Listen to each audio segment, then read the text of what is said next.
Can I work here? The old woman's voice didn't shake. It didn't beg. It landed in the middle of that room like a stone dropped into still water, quiet, certain, and spreading in every direction before anyone could stop it. 76 years old, faded blue dress, hands that had seen more hard years than most of these men combined, and she was standing inside a Hells Angels clubhouse, asking for a job. Nobody moved. Nobody breathed. Jack Iron Walker, the chapter president, looked at her for a long moment, and something in his chest shifted in a way he hadn't felt in years. If this story already has your heart, you're exactly where you belong.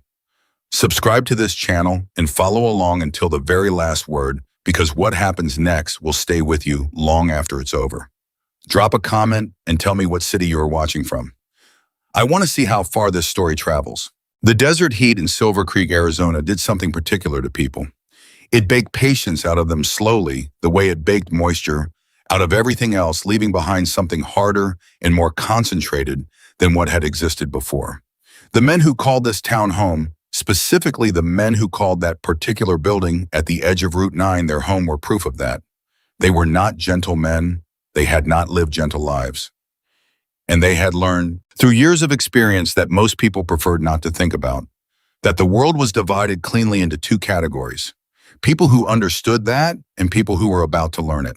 So when the front door of the Hells Angels Silver Creek chapter opened that Tuesday afternoon in August, and the rectangle of blinding white desert sunlight framed the silhouette of a small elderly woman in a faded blue dress, the first reaction in the room was not hostility. It was confusion so complete it temporarily overrode everything else. Tommy Reyes, 26 years old and 3 years patched in, had been in the middle of explaining to Decker why the carburetor he'd rebuilt twice was still pulling wrong. He stopped mid-sentence. His mouth stayed open. Decker turned to see what had silenced him, and then Decker's face did the same thing, that particular blankness that happens when the brain receives information it doesn't have a category for. Big Lou, who was not a man given to speechlessness under any circumstances, said, that was all he managed. The woman stepped inside, she let the door close behind her, and she stood there for a moment, letting her eyes adjust, because she had just walked out of blinding Arizona sunlight into the comparative dimness of the clubhouse interior, and she was 76 years old, and she was not going to pretend otherwise. She blinked a few times, slow and deliberate. She clutched her handbag with both hands in front of her. The bag was old, black leather worn to gray at the corners, the strap reinforced at some point with a careful line of stitching in a slightly different thread. Someone had repaired it. Someone had decided it was worth repairing. She looked around the room. There were 7 men present. There were motorcycles in various states of assembly or disassembly. There were tools and parts in the particular organized chaos of a place where mechanical work gets done by people who know what they're doing, even if the surface appearance suggests otherwise. There was a long wooden table near the back with coffee cups and paperwork. There was a mounted television on one wall, currently showing a baseball game with the sound off. There were photographs on the walls and patches displayed in frames, and a flag that had seen better days hanging near the ceiling in the far corner. She took all of this in with the calm, assessing gaze of a woman who had spent a great many years paying attention to her surroundings. Then she looked at Jack Walker. She didn't choose him randomly. She looked at him specifically, deliberately, the way you look at the person who is actually in charge, not because of how loud they are or how much space they take up, but because of some quality that radiates off them, whether they intend it to or not. Jack was standing near the workbench along the right wall, a wrench in his hand, and he hadn't moved since she walked in. He was watching her with an expression she would later describe to him as careful. He looked like a man running calculations. "Can I work here?" she said. Her voice was clear. Not loud, she wasn't a loud woman, but clear and steady in the way that voices get when they have learned through long necessity to carry exactly as far as they need to carry and no further. The silence after those 4 words lasted approximately 4 seconds. Then Jack set the wrench down on the workbench. He set it down the way you set something down when you want your hands free, not from aggression, but from a kind of instinctive reorientation, the unconscious signal to your own body that what's happening right now requires your full attention. He walked toward her. He wasn't a small man, 6 feet 2 inches shoulders that suggested a youth spent doing physical labor well before motorcycles entered the picture, close-cropped gray hair and a beard he'd been growing since roughly the Clinton administration. The patch on his vest said President. Below that, in smaller letters, the chapter name. Below that, the bottom rocker. He had been wearing some version of that vest for 23 years. He stopped about 5 feet from her, which was close enough to have a conversation and far enough to give her space, and he looked at her with those calculating eyes that had read people in much higher stakes situations than this one, and he said, "Ma'am, are you lost?" It was not a condescending question, or rather he didn't intend it as one. It was a genuine inquiry because the most logical explanation for this particular woman standing in this particular room was that she had made some kind of navigational error. Maybe she was looking for the diner 2 blocks down. Maybe she had a nephew who lived out this way and had pulled into the wrong driveway. Maybe the heat had confused her. Evelyn Parker looked at Jack Walker and said no. One word. Final. Closing a door on that particular line of thinking before it could go any further. "I know where I am," she said. "I've driven past this building for 11 years. I know what it is." She glanced around the room again, a brief survey, and then brought her eyes back to him. "I need work. I'm not asking for charity. I can cook. I can manage paperwork and bookkeeping. I can organize. I can clean. I can manage a schedule." A brief pause. "I'm good at what I do." Jack studied her. In 23 years of reading people, Jack Walker had developed a fairly reliable internal instrument for detecting the difference between the various categories of unusual situations that walk through doors. There were people who were confused. There were people who were drunk or high. There were people who were angry and looking to make someone else's problem into their problem. There were reporters he could spot, those from across a parking lot at this point. There were people sent by other people for purposes that required investigation. There were people who were genuinely straightforwardly lost. And there were people who had run out of options. That last category had a particular quality to it that was almost impossible to fake. It wasn't desperation, exactly. Desperation was too volatile, too surface level. This was something quieter and more fundamental. It was the quality of a person who had stripped away everything that wasn't necessary and arrived at the irreducible core of what they actually needed and was asking for it directly without decoration. Because decoration was a luxury they could no longer afford. He was looking at that quality right now. "What's your name?" he said. "Evelyn Parker." "How old are you, Evelyn?" 76. No hesitation, no embarrassment about it. Delivered as a fact the way you deliver your address when someone asks for it. "You live in Silver Creek." 23 years. He nodded slowly. Behind him he could feel the room, the 7 men who had now oriented themselves toward this exchange with varying degrees of obviousness. Tommy was practically staring. Big Lou had set down what he was doing. Decker had crossed his arms, which with Decker meant he was paying serious attention. The others had adjusted their positions in the small, barely perceptible ways that people do when something has shifted in a room and they haven't yet decided what to do about it. "Why here?" Jack said. It wasn't a challenge. It was a genuine question, the most important one asked directly because he was a man who had learned that directness saved time and that time was not something to be wasted. Evelyn met his eyes. "Because you're the only place in this town I believe won't ask me questions I don't want to answer right now," she said. "And because I need somewhere I can feel useful. And because," she stopped, started again. Her voice held, "because I need to be somewhere he won't come looking for me right away." The room changed. Not visibly, not dramatically, but something shifted in the air, a collective subtle recalibration of attention and posture and priority among 7 men who had been around enough to know that the word he deployed in that particular tone by a woman in her mid-70s with shadows under her eyes and hands that gripped her handbag a little too tightly meant something specific. Jack Walker's eyes dropped just for a moment to her left wrist. There was a bruise there, old enough to be yellowing at the edges, which meant it was probably a week to 10 days old. But there were layered colors beneath the yellow, the deep purple-green of something more recent hiding under the older injury. She was wearing a long-sleeve cardigan despite the Arizona heat in August. He noted that too. His jaw tightened by approximately 1 millimeter. To a stranger, his face would have appeared unchanged. To the men in the room who had known him for years, it was as loud as a shout. "You want coffee?" he said. Evelyn blinked. This was apparently not the response she had prepared for. Yes, thank you." "Tommy," Jack said without turning around. "Already on it," Tommy said, which was not entirely true because He'd been so focused on the exchange that he hadn't moved yet, but he immediately became very focused on the coffee situation as if he'd had it handled all along. Jack gestured towards the table near the back, the long wooden one with the chairs around it, the one where chapter business got discussed and plans got made and problems got solved. He walked toward it and waited for her to sit down, and then he pulled out a chair for himself and sat across from her, and he set his hands flat on the table and looked at her the way he'd learned to look at people when he wanted them to know that he was actually genuinely, completely paying attention. "Tell me what you can do," he said, "and then tell me what you need, and then we'll figure out what happens next." Evelyn Parker sat down across from the president of the Silver Creek Hells Angels chapter, set her old black handbag on the table beside her, and took a breath, and she told him. She had been a bookkeeper for 31 years, she said. She'd worked for a hardware supply company in Phoenix before she and her husband moved to Silver Creek in 2001. She could manage accounts payable and receivable, payroll tax preparation, basic financial planning.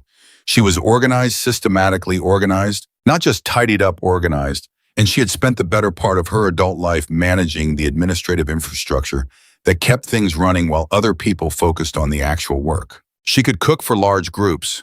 She had raised 3 children and been a grandmother and been the woman that the whole extended family called when there was a gathering because Evelyn's food was the kind of food that made people forget they were at a family obligation and start actually enjoying themselves. She could prepare meals on a budget or stretch what was available further than most people thought was possible because she had learned that skill young and never lost it. She was precise, she said. She caught errors. She remembered details. She was not, she wanted to be clear, a woman who needed things explained to her twice.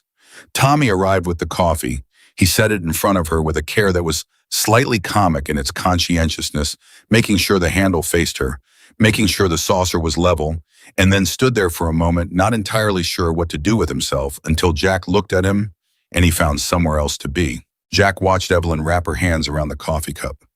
The sleeves of her cardigan had shifted slightly when she reached for the cup, and he caught another glimpse of that wrist. He said nothing. He filed it. "You said he," Jack said, "before. You said you needed somewhere he wouldn't come looking right away." Evelyn looked at her coffee. "I did say that." "You don't have to tell me," Jack said. "Not right now, not today. But I want you to know I noticed, and I want you to know that what I do with what I notice depends on what you tell me." He paused. "I'm not in the business of making decisions for people. That's not how this works. But I am in the business of understanding situations before I agree to anything, because agreeing to things without understanding them has a way of going badly." It was possibly the most words Jack Walker had strung together in a single speech in several months, and some of the men in the room were peripherally aware of this fact and were doing a good job of pretending they weren't listening. Evelyn looked up from her coffee. "His name is Ryan," she said. "He's my grandson. He's 34 years old. And everything I have, my house, my bank accounts, everything my husband and I spent our whole lives building is in his name now." She said it flatly, not without emotion, but with the flatness of a person who has said a thing so many times to herself in the privacy of her own head that the words themselves have become separated from their full weight. "He told me he was helping me after Gerald died, and I believed him, because he was family and because I was not in a good place after Gerald, and I wasn't thinking clearly, and he knew that. He knew exactly when to ask." The room was very quiet now. The baseball game on the muted television continued in the background, small figures moving in silent sunshine. "How long ago?" Jack said. "Gerald died 3 years ago. Ryan started asking within 6 months." She paused. "I finished signing everything 14 months ago." "And the bruise on your wrist," Jack said. Evelyn pulled her sleeve down. It was a reflex. Then she stopped and looked at her hand and looked back up at him. "He gets angry," she said, "when I do things without asking him, when I make decisions." The word decisions came out with a particular inflection, the faint but audible remnant of a rage she was keeping very carefully contained. "He reminded me last week that I don't really have anything that belongs to me anymore. And when I pointed out that I was going to go for a walk anyway because I am a grown woman and I am still alive, She stopped. Jack Walker's hands flat on the table pressed down very slightly harder. "He made his point," Evelyn said. "And then I went for my walk anyway. And then I walked past this building same as I have for 11 years. and I thought about it for 4 days. And then I came in. The silence held for 3 seconds. Okay, Jack said. Just that, one word. Evelyn looked at him, waiting for the rest of it. You can start Thursday, he said. 3 days a week to start. We got paperwork that's been in boxes for 2 years because nobody can stand to deal with it, and Big Lou keeps saying he'll handle it, and he's not handling it. He didn't look at Big Lou. Big Lou from across the room made no sound. The kitchen has been cooking on a rotation schedule that nobody agrees with. If you can fix either of those things, you're worth having around. Evelyn stared at him. That's it, she said. You're not going to ask me more questions. You're not going to think about it. I just thought about it, Jack said. You're going to let an old woman you've never met work in your... She stopped herself, looked around the room again, looked back at him. You don't know me.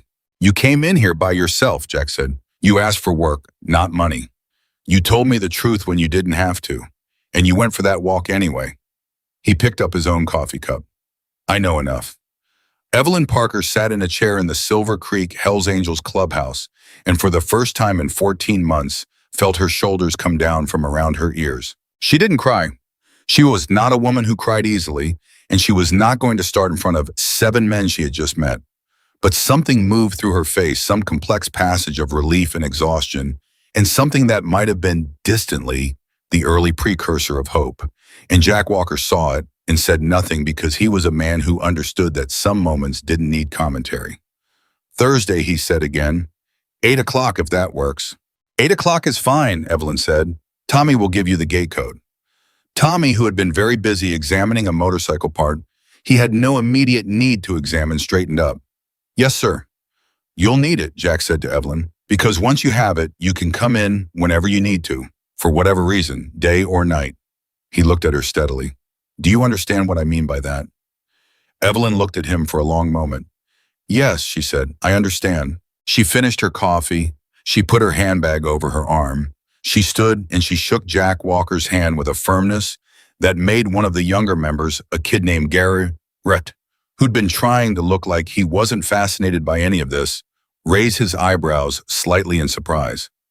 Then she walked back toward the front door, and the men in the room watched her go, and she opened the door and stepped back out into the white Arizona sun, and the door closed behind her. The room held its silence for a moment. Then Big Lou said, Are we doing this? We're doing this, Jack said. She's 76. She organized 31 years of accounts payable, Jack said. She can handle the box situation. Jack, Big Lou's voice had changed, lost the edge of rhetorical protest and settled into something more direct. That bruise. I know. Ryan, she said, grandson. I know, Lou. So what are we... Right now, Jack said, picking up the wrench from where he'd left it on the workbench. We're going to give her a walk, and we're going to give her a place that's safe for her to be. He turned back toward the bike he'd been working on. And then we're going to pay attention. And then we're going to see what we see. And then we're going to decide what to do about it. He looked over his shoulder. That's what we're doing. Big Lou nodded. Decker, who had been quiet throughout, said, We should probably clean up the kitchen before Thursday. Several people turned to look at him. Just saying, Decker said. They cleaned up the kitchen. Evelyn arrived at 7:58 Thursday morning because she had been arriving to places 2 minutes early for her entire adult life, and she saw no reason to stop now. She had the gate code, which she had memorized rather than writing down, because she was not a woman who wrote things down that she didn't want found. She parked her car, a 2009 Honda Accord with 94,000 miles on it, and a crack in the passenger side mirror that Gerald had always meant to fix, and she came in through the front entrance with a canvas bag over one arm and her old black handbag over the other. Jack was already there. He was always already there. She would learn this about him over time, that he arrived before anyone else and often stayed after everyone left, that the clubhouse was in some fundamental sense his responsibility, and he felt that responsibility in a physical way, as a weight he carried without complaint. He showed her the office, a room off the main space that had been in a state of quiet administrative catastrophe for, by his own admission, close to 3 years. There were filing boxes, there were loose papers, there were folders that had been started and abandoned, there were receipts in a coffee can, there were what appeared to be several hundred sticky notes in varying states of illegibility. Evelyn stood in the doorway of that office and looked at it. How long did you say? She asked. 3 years, Jack said. He sounded mildly embarrassed about it, which was she was already learning a relatively rare emotional register for him. And before that, we had a guy. He moved to Tucson. Did he have a system? He had an approach, Jack said carefully. Evelyn set her bags down. She removed her cardigan. The heat was already building even in the morning, and the office had a window unit that was doing its best, and she rolled up the sleeves of her blouse and surveyed the room with the focused, appraising calm of a general surveying terrain before deciding where to put her troops. I'll need filing supplies, she said. Folders, labels, a labeling system we agree on before I start, so I don't have to redo it. I'll need access to whatever software you use for accounts, if you use software, and if you don't, I need to know that too, because then we have a bigger conversation to have. She turned to look at him. And I'll need to understand what's actually in all of this before I touch anything, because organizing things without understanding them is just rearranging confusion. Jack Walker looked at her for a moment. Then he said, I'll get you a legal pad so you can make a list. I brought my own, Evelyn said, producing one from the canvas bag. Something happened on Jack's face. It was brief and somewhat unwilling, but it was unmistakably the beginning of a smile. Coffee, he said. Please, she said, already turning back to the room. The morning she spent cataloging. Not organizing yet, just cataloging. She went through every box, every folder, every loose paper, and she wrote down what was there, what categories existed, what was missing, that should be present, what was present that didn't belong. She worked methodically and without hurry because she had learned a long time ago that hurrying at the beginning of an organizational project meant doing everything twice. The men moved through the clubhouse around her. They checked on her, some of them in the slightly furtive way of people who wanted to look without appearing to look. Tommy stopped in the office doorway at mid-morning on the pretext of looking for something that wasn't in there, and ended up staying for 20 minutes watching her work until she handed him a stack of folders and said, hold these. And he did. Big Lou brought her lunch. This was not something he announced in advance or made a production of. He simply appeared at the office door at 12:30 with a plate of food and set it on the corner of the desk that she'd cleared and said, eat, and left. The food was good, better than she'd expected from a clubhouse kitchen, honestly, and she ate it at the desk without stopping what she was doing. By the end of the day, she had a complete inventory of the office contents, a proposed organizational system, written out on 4 pages of her legal pad, and a preliminary list of what appeared to be missing from the financial records of the last 3 years. She handed the list to Jack. He read it. How did you find this in one day? He said. I paid attention, Evelyn said. He looked at the list again. Then he looked at her. Some of this is going to require going back through old bank statements, yes, she said. If you can get me access to the accounts, I can work backward. It'll take about a week to get a clean picture and then another 2 or 3 weeks to build a system going forward that will prevent this from happening again. And the missing entries here, he pointed to a section of her list. Either errors or something was moved without being documented, she said. I don't know which yet. I'll know after I see the statements. She paused. I'm not accusing anyone of anything. I'm just telling you what I can see and what I can't see yet because you can't fix what you can't see. Jack was quiet for a moment. That's true in a lot of situations, he said. Yes, Evelyn said. It is. She went home that evening with the code in her memory and the day's work filed carefully in her mind. She let herself into her house, Ryan's house, technically on paper quietly because quiet had become her default mode at home, the way you move when you've learned that being noticed has consequences. Ryan was there. He was in the living room and he was watching television, and he looked up when she came in with the particular expression he wore when he was deciding how to react, the one that went through a quick visible calculation before landing on whichever version of his face he thought was most useful in the moment. Where were you? He said. Working, Evelyn said. A pause. Working where? I found some part-time work, she said. Bookkeeping, 3 days a week. The calculation on his face changed, shifted into something less neutral. You should have asked me first. I don't need your permission to have a job, Ryan. The temperature in the room dropped in that particular way it dropped when he decided something was a confrontation. You're 76, Grandma. You don't need to be working. You need to rest. You need to let people take care of you. I will decide what I need, she said, quietly, firmly, the same voice she had used in the Hells Angels clubhouse that morning. Ryan stood up. He was a tall man, broad through the shoulders, and he had learned at some point that standing up and using his size was a useful tool in certain conversations. I'm trying to look out for you. I'm trying to make sure. I'm going to bed, Evelyn said. Good night, Ryan. She walked past him and down the hallway and into her bedroom, and she locked the door. He had put that lock on herself 18 months ago. A simple privacy lock that he had commented on with a tight smile that she chose not to examine too closely, and she sat on the edge of her bed in the dark. She put her hand over the bruise on her wrist. It didn't hurt much anymore. That was the thing about bruises, they stopped hurting before they stopped being visible. She was still visible. She was still here.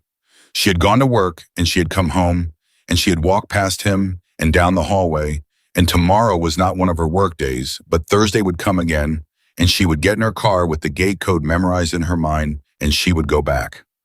That was enough. For right now, that was enough. She was not, she told herself in the dark, a woman who needed to be rescued.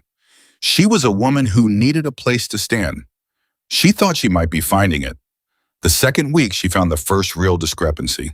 It was buried in accounts from 18 months ago. A withdrawal she didn't recognize, larger than it should have been categorized in a way that didn't match any invoice she could find in the boxes. She cross-referenced it. She found two more smaller in adjacent months. She made a note. She didn't say anything yet because she was not in the business of presenting half a picture. She was also in the second week learning the men. Tommy was 26 and hungry to be taken seriously and deeply uncertain whether the things he did to demonstrate this were actually working, which gave him an endearing quality that he would have been mortified to know was visible. He started stopping by the office to ask if she needed anything, and she started giving him small tasks. Run these to the copy place on Hendricks. Pick up these supplies from the office store on your way in, not because she couldn't do them herself, but because he needed something useful to do with his helpfulness, and she knew how to use what was available. Big Lou was 51 and built like something that had been hit with a lot of force over many years and had simply incorporated the damage into its general structure. He was not a man of many words, but he had an absolute and unwavering commitment to feeding people, which manifested as a plate of something appearing on her desk at roughly the same time every day, regardless of whether she had asked for it. She ate everything he brought her. She told him once that his biscuits were better than her mother's, and he stood in the office doorway for a moment looking like he'd been handed something fragile. Don't tell anyone I said that, she added. Who am I going to tell? Big Lou said and left. Decker was 44 and the most mechanically gifted person she had ever encountered, which became apparent to her not from watching him work on bikes, but from watching him fix the window unit in the office on her third day without being asked, using only what appeared to be a screwdriver and a level of quiet, focused intensity that reminded her of surgeons. He communicated primarily in observations rather than conversation, and she appreciated this because she operated the same way. Garrett was 22 and the newest member, and very aware of both these facts. He was trying to determine she could see whether she was something to be protective of or something to learn from. And she watched him working it out with the patience of a woman who had watched young people working things out for many decades. There were others, Marcus, who rode a blue bike and laughed easily and played cards badly. Silva, who was quiet and watchful and had a tattoo on his left forearm that she recognized as a military insignia. Reeves, who was the sergeant-at-arms and who had looked at her on the first day with the careful suspicion of a man whose job required him to be suspicious of things and who had softened incrementally and grudgingly. Over the first 2 weeks until one afternoon he held a door open for her and seemed surprised that he had done it. And Jack, who she was coming to understand was more complicated than he appeared, which was itself already fairly complicated. He ran the chapter the way she had run the administrative department of that hardware company in Phoenix, with the understanding that the job was to make it possible for everything else to work, and that this required constant attention to about 40 different things simultaneously, and a willingness to deal with problems before they became crises, and a particular kind of loneliness that came with being the person everyone else looked to when they didn't know what to do. She recognized that loneliness. She knew what it felt like from the inside. She didn't mention this to him, but sometimes when she looked up from her work and he was across the room not looking at her and clearly thinking about something that wasn't going well, she recognized the particular quality of that not looking. And she understood it, and she thought that some forms of understanding didn't need to be spoken to be real. By the end of the third week, she had the office organized. It was not an incremental improvement. It was a transformation. There was a system, a real system labeled and logical built around how the chapter actually operated, rather than around some abstract ideal of organization. And the financial records were reconstructed and current and cross-referenced, and the missing entries had been accounted for. All but 3 were categorization errors. The 3 that remained were something else, and she had set them aside in a separate folder that she had not yet shown Jack because she wasn't finished looking. When Jack saw it, he stood in the office doorway for a long time without saying anything. "The sticky note system," he finally said. "I kept the stickies," Evelyn said. "The relevant ones. They're filed by date in the folder marked Legacy Notes." "Legacy Notes," he said. It seemed more respectful than things we should have filed properly. He walked into the office and looked at the shelves, ran a finger along the labels, opened a drawer which was also organized and closed it again. He sat down in the chair across from her desk and looked at her. "The 3 items in the separate folder," he said. She had known he'd find it. She hadn't hidden it. "Yes. I saw you'd set it aside. I wanted to look more before I said anything. And," she took a breath, "someone was moving money, not a lot at any one time, but consistently over about 9 months, about 2 years ago. Always in small amounts, always to an external account that's not documented in any of the records. I have always right before a larger expected expense that would explain the outflow if someone wasn't looking carefully." Jack was very still. "It's possible there's a documentation issue," she said carefully. "An account I don't know about that was being used for something legitimate. If so, you can show me the documentation and I'll reconcile it, and it's done. And if I can't show you that documentation," Jack said, "then you have a problem that predates me," Evelyn said, "and we should talk about what you want to do with it." The silence lasted about 10 seconds. "Who else have you told about this?" Jack said. "No one," she said. "It's your chapter. It's your information. I found it in the course of doing my job, and I'm giving it to you." Jack looked at her. "Why?" "Because it's the right thing to do," she said, "and because this is where I work now and I take my work seriously." Another silence. "Nobody's ever said that to me," Jack said, "about taking work seriously here." "That's a problem you have also had for a while," she said. Something crossed his face, that almost smile again, more visible this time. "Fair." He took the folder. He came back 3 days later, and he sat down in the office chair again, and he told her the name of the person who had been moving the money and that it had been handled and that she should close out that section of the books and remove the anomaly from the active records. She did not ask what handled meant. She had worked around enough complicated men in her life to know which questions to ask and which not to. But she looked at him as she filed the folder in the archive section, and she said, "You trusted me with that." "Yes," Jack said. He thought about it. "Because you found it and you came straight to me," he said. "Because you didn't go looking for it, but you didn't ignore it either. Because," he stopped, started again. "Because I've known a lot of people who either see things and don't tell you, or tell you things they haven't actually seen. You seem to be the other kind." Evelyn thought about that. Gerald used to say, she said carefully, that the most reliable people are the ones who say what they see and do what they say. She paused. He was a reliable man. "He sounds like one," Jack said. "He was," she said. She went back to work. Jack stayed in the chair for a moment watching her. Then he got up and went back to whatever needed his attention, and the afternoon settled around them both, and outside the Arizona heat pressed down on Silver Creek like a hand. The 5th week was when Ryan showed up. She had not told Jack or anyone else the name of the man she was trying to avoid. She had told them enough that there was someone, that the bruise had not been an accident, that she needed a place that was safe. She had not told them the specifics because she was still at that point telling herself that she had the situation managed.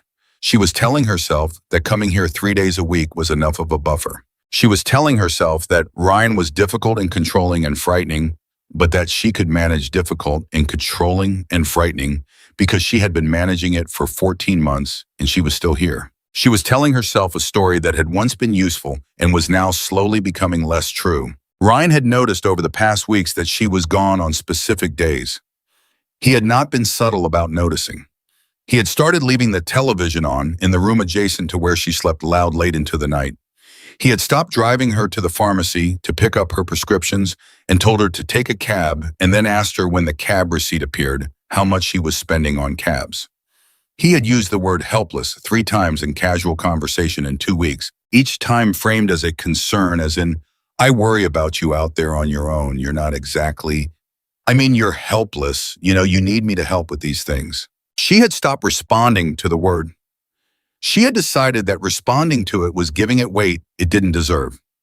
She had been at the clubhouse for about 2 hours on that particular Tuesday afternoon, not one of her regular days, but she'd come in to finish a project when she heard the front entrance, and she heard a voice she recognized, and her hands stopped moving over the paper she was sorting.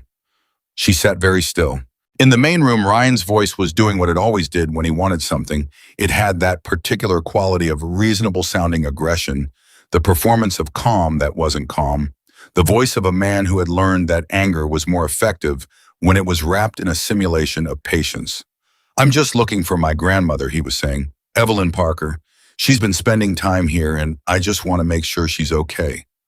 I'm family. I'm just worried about her. There was a pause. Then Jack's voice had a quality she had not heard before, or rather she had heard it in its component parts in moments of quiet authority, in moments of calm assessment, but not assembled together exactly like this, not with this particular density. And you are Ryan Parker, her grandson? A beat. She's 76 years old. She doesn't need to be in a place like this. A place like this, Jack said. It was not a question. Another pause. Look, I appreciate that what you've been doing for her, Ryan said, and she could hear the recalibration in his voice, the shift to something more conciliatory, because he'd registered that the first approach wasn't working. She likes to stay busy, she always has, it's just her way. But she's not well. She's confused sometimes. She makes poor decisions. I'm just trying to keep her safe. In the office, Evelyn's hands, which had been completely still on the papers, slowly curled into fists. She breathed. She heard Jack say, she seems pretty clear-headed to me. You don't know her like I do. Probably not, Jack said, but I know her work. A silence. Ryan's voice had lost some of its performance, now getting closer to the real thing underneath. I'd like to see her. She's working, Jack said. Then I'll wait. You're welcome to wait outside, Jack said pleasantly. We'll let her know you stopped by. The silence that followed was the particular silence of a man recalculating in real time, running through his options and not finding any of them satisfactory and deciding whether to push further or retreat. He retreated. She heard the front door. Then she heard footsteps and Jack appeared in the office doorway, and he looked at her and she looked at him. Ryan Parker, Jack said. It was not a question. Yes, she said. He was quiet for a moment. Then, you should have told us. I know, she said. Evelyn. I know, she said again. She looked down at her hands, which were still curled, and she made a deliberate effort to open them and flatten them against the desk. I thought I was handling it. I thought coming here was enough. She stopped. I told myself a story that wasn't true anymore. Jack came the rest of the way into the office. He sat in the chair across from her desk. He put his hands on the table, the same gesture he'd used the first day, deliberate and steady. Tell me the true one, he said. She looked at him for a moment, and then she started talking. Not the abbreviated version, not the careful version, not the version she told herself in the dark. The full version. Gerald and the years they'd built, and the months after he died, when she had not been herself, when grief had temporarily dismantled the infrastructure of who she was and left her vulnerable in ways she hadn't recognized in herself, because she'd never been vulnerable like that before, not once in her whole adult life. Ryan and how he'd appeared during those months, how attentive he'd been, how thoughtful, how he'd explained things to her, not talked down to her, not then, not yet, just explained the practical matters, the financial things, the paperwork, all the administrative machinery of a life that she'd always managed jointly with Gerald, and that now alone felt briefly overwhelming.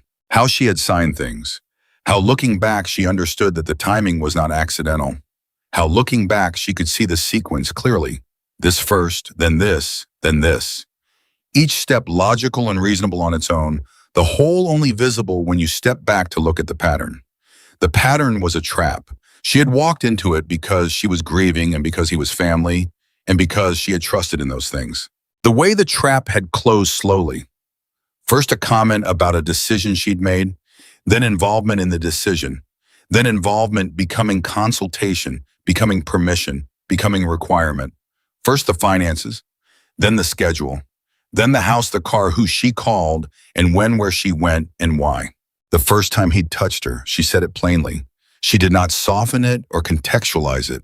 He had grabbed her arm and he had squeezed hard enough to bruise when she had said she was going to call her friend Margaret, because Margaret was someone who knew her and loved her and would have seen what was happening, and Ryan knew that too. She did not call Margaret. That was 14 months ago. Jack Walker sat across from her and listened to all of it without interrupting. His face, in the way she had come to understand was characteristic of him, showed almost nothing, but she was learning to read what almost nothing meant on his face, and what it meant was that he was hearing every word, weighing it, filing it in the precise and organized system of a mind that had spent 23 years dealing with problems that required accurate information and clear thinking.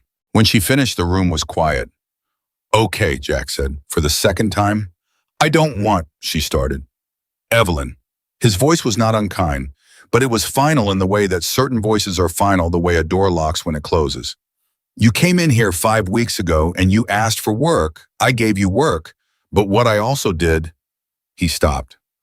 "What I also meant when I gave you that gate code was what I told you it meant. Day or night, whatever reason." She looked at him. "This is the reason," he said. She felt something shift in her chest. It was not quite like anything she had a name for. Not relief, exactly, not safety, exactly, not hope, exactly, but some compound of all three things that she did not have a word for, but that she recognized distantly as the feeling of not being alone anymore. "He's going to come back," she said. "He doesn't give up." "I know," Jack said. "And he has on paper, legally, he has." "I know," Jack said. "But paper doesn't always tell the whole story. And we know some people who are good at reading the whole story." He stood up. "Don't worry about Ryan Parker tonight." "Jack, don't worry about him tonight," he said again. "Tonight you finish your work and then you go home.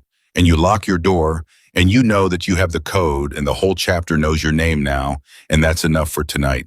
He looked at her steadily. "Is that enough for tonight?" She thought about it. "Yes," she said, "that's enough for tonight." He nodded. He went back to the main room. She turned back to her papers. Her hands were steady. He didn't come back the next day. That was the thing about Ryan Parker that Evelyn had learned over 14 months. He was not impulsive. He was calculated. He retreated when a situation didn't go the way he planned, and then he thought about it, and then he came back with something different. The first attempt was always direct. The second attempt was always smarter. That was the thing that made him more frightening than a man who simply lost his temper. Lost tempers were predictable. They escalated in one direction, and then they burned out. Ryan's particular kind of control never burned out. It just found new shapes. So when she came home that Tuesday evening and he was sitting at the kitchen table with a cup of coffee and a look of mild, concerned patience on his face, she knew he had already moved to the second attempt. "I was worried," he said. She set her bag down. "I'm fine. I came to see you. They wouldn't let me in." "I was working," she said. "I told you I had work." "Grandma." His voice was soft. That particular softness that she had once believed was love and now understood was a tool. "Those people don't know you. They don't know what you've been through. They don't understand that sometimes you make decisions that aren't good for you, and someone needs to be watching out for Ryan." She kept her voice even. "I'm going to make dinner. Would you like to stay?" The softness flickered, just briefly. Just the fraction of a second where the calculation ran, and he decided whether the flicker was worth anything and decided it wasn't. Then the concerned patience came back. "I think we should talk about this." "We can talk while I cook," she said. He didn't stay for dinner. He said a few more things, careful thing, measured thing, things designed to sound reasonable, while meaning something else, and then he left, and she heard his car back out of the driveway, and she stood in the kitchen for a moment with her hand on the counter and breathed. Then she made dinner for one and ate it at the table Gerald had bought at an estate sale in 2003, and she thought about what Jack had said. We know some people who are good at reading the whole story. She thought about what that meant. She thought about the folders she'd found in the financial records and how Jack had said the problem had been handled and how she hadn't asked what that meant because some questions were better not asked. She washed her dishes and went to bed and stared at the ceiling for a while, and then she slept better than she had in months. She didn't entirely know why. The next morning before her Thursday shift, her phone rang. It was a number she didn't recognize, local area code, no name attached. She answered it the way she answered everything directly. Evelyn Parker. Mrs. Parker. A woman's voice, professional and measured. My name is Sandra Voss. I'm an attorney. I've been asked to make contact with you regarding a civil matter that I believe pertains to your situation. I was referred by a mutual acquaintance. Evelyn sat down. What acquaintance? A brief pause. The referral was made through a third party on your behalf. I understand if that's confusing. I want to be transparent with you. I was contacted and asked if I had capacity to review a situation involving potential elder financial abuse and whether I'd be willing to do an initial consultation at no charge. Another pause. I said yes. This call is the result of that. Evelyn was quiet for a moment. You don't have to do anything you don't want to, Sandra Voss said. This is just a call. You can hang up right now and that's the end of it. What do you need from me? Evelyn said. About 45 minutes of your time and a list of documents if you're willing to gather them. The kind that would show the sequence of transactions and transfers over the last 3 years. Whatever you have access to. I have access to almost nothing, Evelyn said. My grandson has... I know, Sandra Voss said. That's actually useful information in itself. Can you tell me what you do have? She could. She had her memory, which was excellent. She had Gerald's original will, which she had kept a copy of in a place Ryan didn't know about, a fireproof box in the back of her bedroom closet behind 3 decades of Christmas ornaments. She had the dates of everything because she had been paying attention even during the months when she told herself she wasn't, because some part of her had known some part that she hadn't been ready to listen to, that she might need the dates later. She had 45 minutes of conversation with Sandra Voss that morning that left her sitting at her kitchen table feeling like someone had opened a window in a room that had been sealed for over a year. She drove to the clubhouse and arrived at 7:58. Jack was there. Of course he was there. She walked in, set her bags down in the office, hung her cardigan on the hook behind the door, sat down at the desk, and then sat there for a moment without doing anything. Jack appeared in the doorway. You heard from someone, he said. It wasn't a question. Sandra Voss, she said. He didn't confirm or deny anything. He stood in the doorway with his arms crossed and the particular expression of a man who had put something in motion and was now waiting to hear whether it had landed correctly. You called her, Evelyn said. Someone called her, Jack said. Jack. She's good, he said. She's handled 3 cases I'm aware of in the last 4 years. Similar situations. She knows what she's doing. Evelyn looked at him. You did this without asking me. The words sat between them. He held her gaze. Yes. Why? Because Ryan showed up, he said. And because you'd been managing alone for 14 months, and because the way you described what he did, the sequence of it, how carefully he did it, that's not something you solve by being careful and quiet and hoping it works out. He unfolded his arms. And because you walked in here 5 weeks ago, and you didn't ask for help, and I think that's a habit you developed out of necessity and not out of preference. And I thought it was time someone decided for you that you were allowed to have help. The silence stretched. She wanted to be angry. She examined the impulse carefully the way she examined most things, and she found that underneath the reflex toward anger, the automatic resistance of a woman who had managed her own life for 76 years and did not need anyone deciding things on her behalf. There was something else. Something that felt unexpectedly and uncomplicatedly like being seen. Next time, she said finally, tell me first. Next time, Jack said, I will. She turned back to her desk. The documents she needs. I have the dates. I have Gerald's original will. I have my own memory. She paused. But there are records I don't have access to. Bank statements, the deed transfer. There were papers I signed that Ryan still has the originals of. What do you remember about what you signed? Jack said. Everything, she said. I remember what was in front of me. I remember what he told me it said and what it actually said when those were different things. She looked at her hands. I was grieving, not stupid. I knew something felt wrong. I was in a place where I needed to believe in something, and he was what was in front of me, and so I believed. Jack was quiet. That's going to work against me, she said. Any attorney is going to say I made the decisions voluntarily. He's going to say I wasn't coerced. He's going to say I understood what I was signing. Sandra will tell you about undue influence, Jack said. She looked up. You know about that. I looked it up, he said simply. Last week. She blinked. She wasn't sure why this surprised her, but it did, and she sat with it for a moment. This man who ran a motorcycle chapter and carried himself like someone who had navigated most of his life by instinct and force of will, had sat down somewhere in the last week and looked up elder financial abuse law because of her. Undue influence doesn't require a signature at gunpoint, Jack said. It requires a power imbalance, isolation, dependency. Someone whose decision-making capacity was compromised, not permanently, but at the specific time the decisions were made. He looked at her. You were in the months after your husband died. He started asking within 6 months. Sandra said the same thing, Evelyn said quietly, because it's true. She turned back to her desk. She pulled out her legal pad. She began writing down dates, every date she could remember.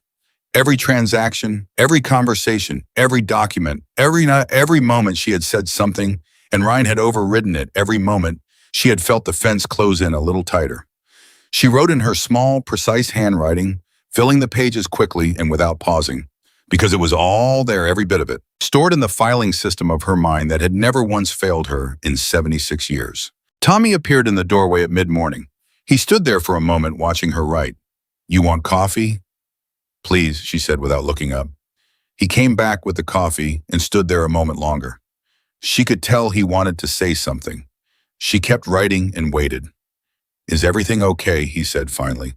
I mean with the thing, with what happened yesterday. She looked up. He looked younger than 26 right now, standing in the doorway with 2 coffee cups and a face that was trying to be casual and wasn't quite succeeding. It's being handled, she said, because if there is anything, Tommy. She said his name with the tone she would have used with one of her own grandchildren, which was not a dismissive tone, but a fond one. Thank you, I mean that.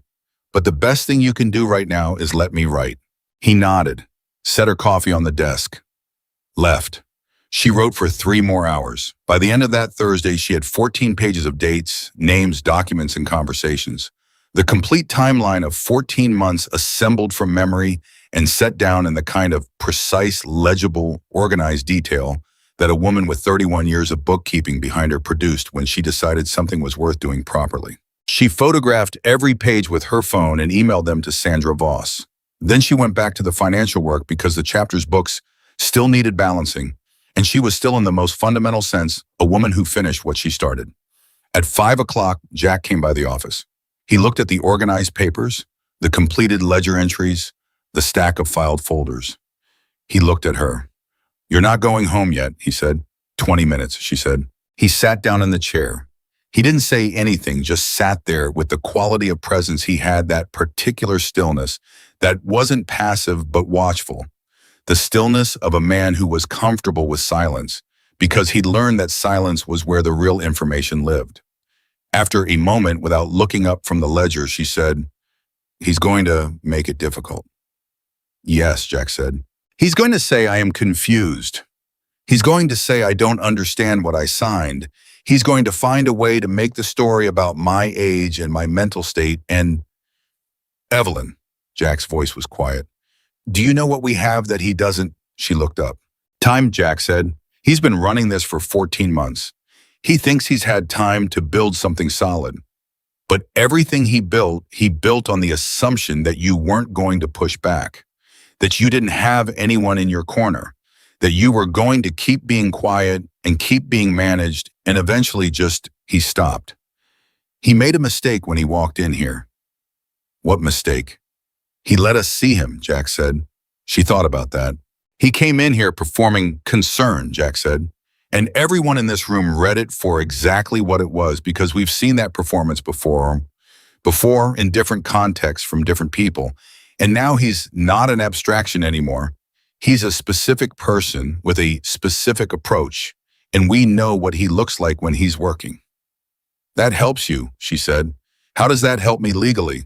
It doesn't directly, Jack said. That's Sandra's job. But it helps you know that when he comes back, and he will come back, you don't have to figure out what you're looking at anymore. You already know. She finished the last ledger entry, closed the book, capped her pen.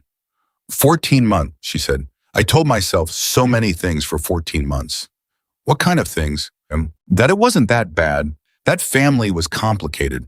That he was just stressed or worried, or she shook her head. That the alternative, doing anything about it, was too complicated, too embarrassing. That I had partly brought it on myself by signing those things. She looked at her hands. That nobody would believe me. Some of that might still be true, Jack said. Parts of the process are going to be complicated. Some people are not going to believe you right away. He said it directly without softening it because he was not a man who softened things when the unsoft version was more useful. But the part about being alone in it, that part isn't true anymore.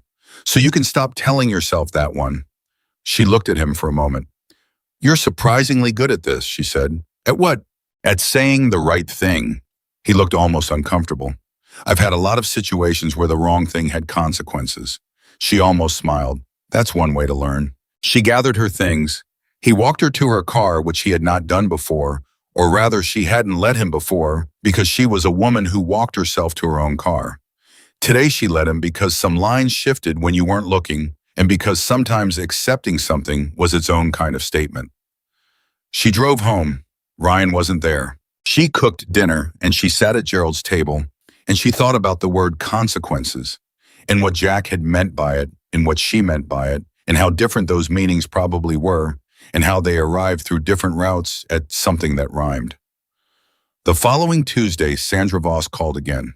I've reviewed what you sent me, she said, and I want to tell you something clearly, because I think you need to hear it from someone who has seen a lot of these cases. A pause. What happened to you was not ambiguous. The sequence, the timing, the documentation, you remember this, is a textbook undue influence case with financial exploitation layered on top. This is the kind of case I can work with. Evelyn sat very still.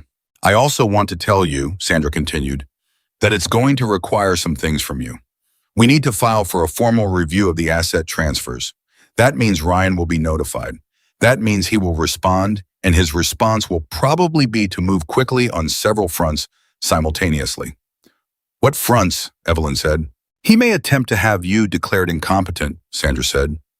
It's a common response in these cases. It's not as easy as he probably thinks it is. He'd need a psychiatric evaluation that supports it, and based on what you've told me about your current functioning, I'm not particularly worried. But you need to know it's a tool he has, and he may use it. He would try to have me declared incompetent, Evelyn said. Not a question, just a sentence repeated heard in a new register. He would try, Sandra said, which is different from succeeding. And I need you to be prepared for it so it doesn't knock you off course when it happens. It won't knock me off course, Evelyn said. A brief pause. I believe you, Sandra said, and she sounded like she meant it. Evelyn hung up the phone and sat at the desk in the office for a long moment. The building was quiet around her. It was early afternoon, and most of the men were out doing whatever they did in the early afternoon, and the particular sounds of the clubhouse had settled into a low background hum. She could hear distantly the sound of a bike being worked on. She could hear closer the refrigerator in the kitchen cycling on. She thought about Gerald. She thought about the year they had bought the house on Mesquite Lane. She thought about 31 years of building something together carefully, deliberately, the way you built something you expected to last. She thought about how she had sat in this chair 6 weeks ago, a stranger in a room full of strangers asking for work. She thought about the word incompetent, and she turned it over in her mind and she looked at it from every angle, and then she set it down. Ryan Parker was going to have to find a different word. She opened her legal pad and started a new section. The weeks that followed moved with the particular combination of slowness and speed that high-stakes waiting always produced, each individual day careful and deliberate, the accumulated days suddenly gone before you noticed them leaving. Sandra Voss filed a preliminary motion. Ryan was notified. Evelyn knew the moment Ryan received the notification because he called her twice in the space of 3 hours, and she did not answer either call because Sandra had told her not to communicate with him directly, and she followed instructions when the instructions were given by someone who knew more than she did about the situation at hand. The second call went to voicemail. Ryan's voice on the voicemail was calm. That was the most frightening thing about it. It was entirely calm, the calm of a man who had reclassified a situation from manageable to requiring action and had already started deciding what actions to take. He said he was concerned about her. He said he wanted to understand what was happening. He said they needed to talk. She saved the voicemail and sent Sandra a transcript. At the clubhouse, something was happening that she noticed but didn't fully understand until Decker mentioned it to her directly. He stopped by the office one afternoon and said in his characteristic style, "Observation first, context, later explanation, only if pushed. We're keeping track of who comes by." She looked up. "Track how?" "Camera on the front entrance has been working right for about 3 weeks, he said. "And the one on the side lot, and there's a new one on the back which needed to happen anyway." He said it like these were all unrelated facts. "We're keeping the footage." She set her pen down. "Did Jack ask you to do this?" "Jack mentioned it might be useful," Decker said. "I agreed." He paused. "Your staff. This is where you work. We take care of our own." She looked at him for a moment. "Our own," she said. He looked back at her steadily. He had a way of delivering the most significant things as though they were the least interesting parts of the conversation, and she was developing a deep appreciation for this quality. "Problem," he said. "No," she said. "No problem." He nodded and left. She turned back to her work, and she sat with the phrase for a while, the way you sit with something that's changed shape, and you're still getting used to the new shape. The financial discovery arrived on a Wednesday. She had been working backward through the bank records. Sandra had managed to subpoena 3 months of statements with more on the way, and she found it in the middle of an ordinary afternoon between a legitimate expense entry and a payroll record, hiding in the ordinary middle of things the way the most important details always hid. A transfer. Not to the household account, not to the utility company, not to any of the expected recipients. To an LLC she didn't recognize. The amount was not enormous, $4,000, but the LLC name, when she searched it in the state business registry, came back to an address, a specific registered address. Ryan Parker's apartment in Phoenix. She stared at it. She had been a bookkeeper for 31 years. She knew exactly what she was looking at. This was not an error, not a miscategorization, not an ambiguous transaction. This was her money from accounts that had been in her and Gerald's name, transferred to a company that existed solely in Ryan's name, to an address where Ryan lived. Her hands were completely steady as she documented it. She photographed the screen. She noted the date, the amount, the recipient. She opened the search history and found 3 more transfers, different amounts, different dates, same LLC. She documented those too. She cross-checked the dates against the calendar in her mind. One of them was 3 days after she'd been to the doctor for a checkup, that Ryan had driven her to the appointment where he'd answered questions on her behalf, and she'd let him because she'd been too tired to argue. 4 days after another was the morning she'd asked him about replacing her water heater, and he'd said he'd take care of it, and she'd never seen a bill. She had paid for all of it herself, apparently. She just hadn't known she was paying. She sat with this knowledge for about 30 seconds. Then she picked up her phone and called Sandra Voss. Sandra answered on the second ring. "I found something," Evelyn said. "You're going to want to see this." The thing about a discovery like that was that it changed the shape of the whole picture. It moved the case from undue influence, which was serious but complex, dependent on interpretation and documentation of a psychological dynamic, to something more concrete. Documented financial transfers to a company in Ryan's name, made from accounts she no longer had access to, made without her knowledge or consent. That was not interpretation. That was a paper trail. Sandra said exactly that, with the specific and focused energy of an attorney who has just watched a complex case clarify. "This is significant," she said. "This changes what we can do and how fast we can do it." "How fast?" Evelyn said. "I want to file an emergency motion for a financial hold," Sandra said. "Stop any further transfers while the review is pending. I can probably have that in front of a judge by end of week." "He'll know immediately," Evelyn said. "Yes," Sandra said. "He will. Are you safe?" The question landed cleanly. Evelyn thought about the gate code. She thought about the camera Decker had installed. She thought about Jack saying day or night, whatever reason. "I'm working on it," she said. I need a yes or no, Sandra said. Yes, Evelyn said. I'm safe. She hung up and sat for a moment. Then she got up and walked out of the office and into the main room, and she found Jack, and she told him what she'd found and what Sandra was going to do about it. Jack listened without interrupting. When she finished, he said, "How are you?" It was such an unexpected first question that she almost didn't know how to answer it. She'd been prepared for logistics, for planning for the practical next steps. She wasn't prepared for how. "I'm angry," she said. It came out with more force than she intended. "I'm very angry. I have been careful and organized and quiet for 14 months, and I have been telling myself reasonable things about a situation that was not reasonable, and I found $4,000 going to his apartment 3 days after a doctor's appointment where he answered my medical questions for me, and I am..." She stopped, breathed. "I'm very angry." "Good," Jack said. She blinked. "Good. Anger means you're done waiting," he said. "Anger means you're ready to move." He looked at her directly. "Are you ready to move?" She thought of Gerald. She thought of the house on Mesquite Lane and the 31 years and the fireproof box behind the Christmas ornaments. She thought of the voice on the voicemail, calm and deliberate, already planning. "Yes," she said. "I'm ready." The emergency motion was filed that Friday. Ryan called 4 times over the weekend. She didn't answer. The voicemails escalated, still calibrated, still performing concern, but with a new tightness underneath the performance that hadn't been there before. He used the word confused twice in the first message and 3 times in the second. He used the word family in every message, as though repetition might give it weight it had stopped carrying. The 4th voicemail was different. "Grandma," he said, and his voice had dropped to something quieter, something that a person who didn't know him might have heard as genuine. "I know you think you're doing the right thing.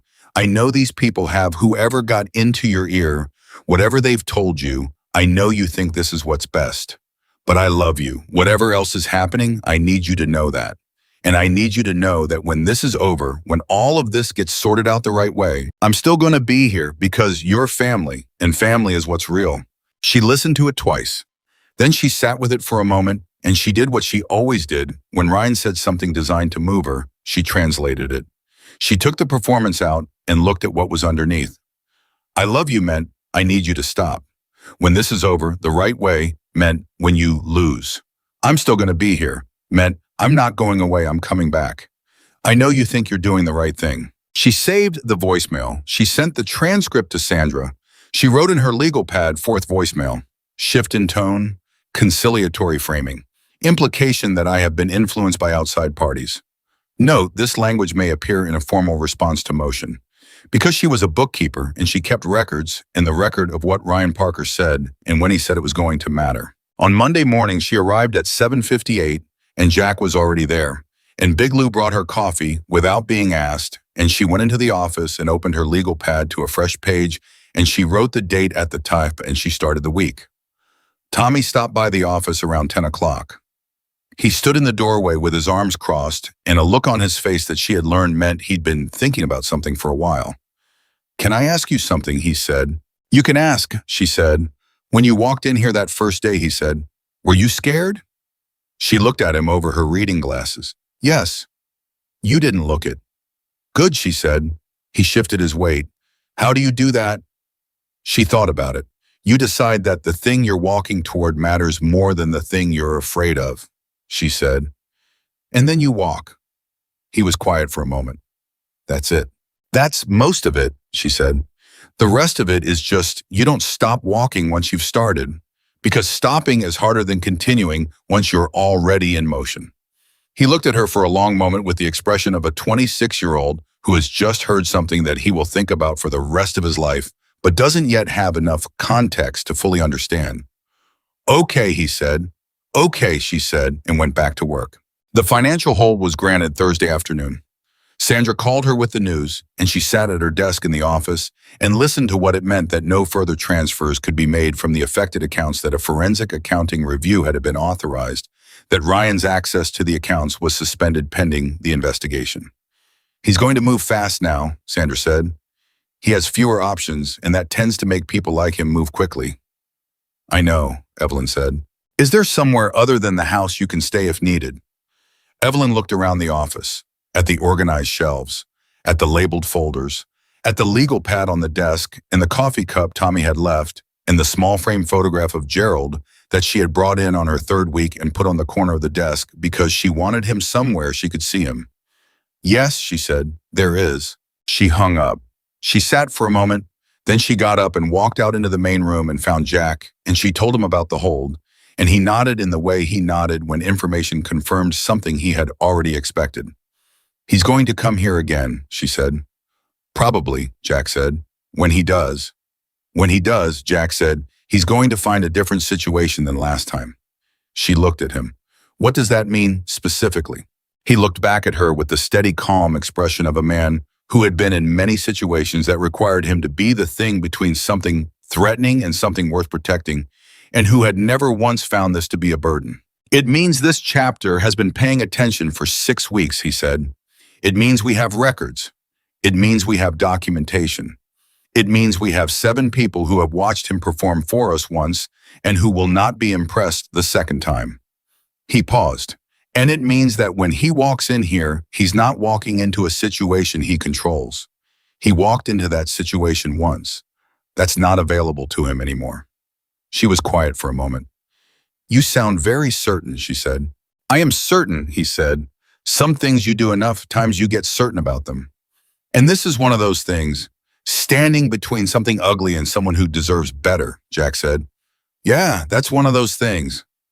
She looked at him. This man who had sat across from her with his hands flat on a table and listened to the whole true story. This man who had looked up elder financial abuse law. This man who had given her a gate code and meant what he said when he gave it. Jack, she said. Yeah. Thank you, she said. Just that. 2 words plain and direct the way she said everything that mattered. He nodded once, didn't make it into something bigger than it was, which was exactly right. She went back to the office. She sat down at the desk. She opened her legal pad. She wrote the date at the top of a new page. She wrote week 6, financial hold granted. Sandra filing forensic accounting request. Ryan has been notified. Next move is his. She paused. Then she wrote, we are ready. She meant the we. She underlined it. And she went back to work. Ryan Parker made his second move on a Thursday morning. Not at the clubhouse this time. He was smarter than that now, and they all knew it. And the knowing made the waiting harder in the particular way that waiting had always got harder, when you understood that the thing coming at you had adjusted its approach. He didn't come to the clubhouse. He went to the county courthouse instead, and he filed paperwork. And by noon that Thursday, Sandra Voss had a copy of what he'd filed, and she called Evelyn at 12:14. While Evelyn was eating the lunch Big Lou had set on her desk without comment. He filed a petition, Sandra said. Guardianship petition. He's claiming cognitive decline and inability to manage her own affairs. Evelyn set down her fork. He moved fast, Sandra said, and there was a quality in her voice that was not quite surprised.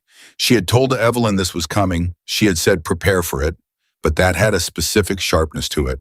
The sharpness of a professional who has seen this pattern before and still finds something infuriating about watching it execute. He filed within 72 hours of the financial hold. That's aggressive. What does it mean, Evelyn said. Practically, what happens now? A judge reviews the petition. There's a hearing. Standard procedure requires that you be evaluated, a physician, and usually a mental health professional, assess your cognitive function, your ability to manage your daily affairs, your decision-making capacity. Sandra paused. I want to be honest with you about how this is designed to feel. It's designed to feel humiliating. It's designed to put you in a position where you have to prove something that should never have been in question. I understand, Evelyn said, and I want to be clear about what I believe will actually happen. You are a 76-year-old woman who organized 6 weeks of financial records for an organization in her first month of work, who reconstructed 14 months of personal financial history from memory with documented accuracy, and who is sitting in an office right now doing complex bookkeeping. Sandra's voice was measured, but there was iron underneath it. Any evaluator who actually does their job is going to find a woman in full possession of her faculties. The petition is a harassment tactic. It is also the kind of tactic that has a tendency to backfire badly when the person filing it has their own financial conduct under forensic review. He thinks it will scare me, Evelyn said. Does it? She thought about the voicemail. I love you. I'm still going to be here. She thought about the word incompetent and how she had looked at it from every angle and set it down. No, she said.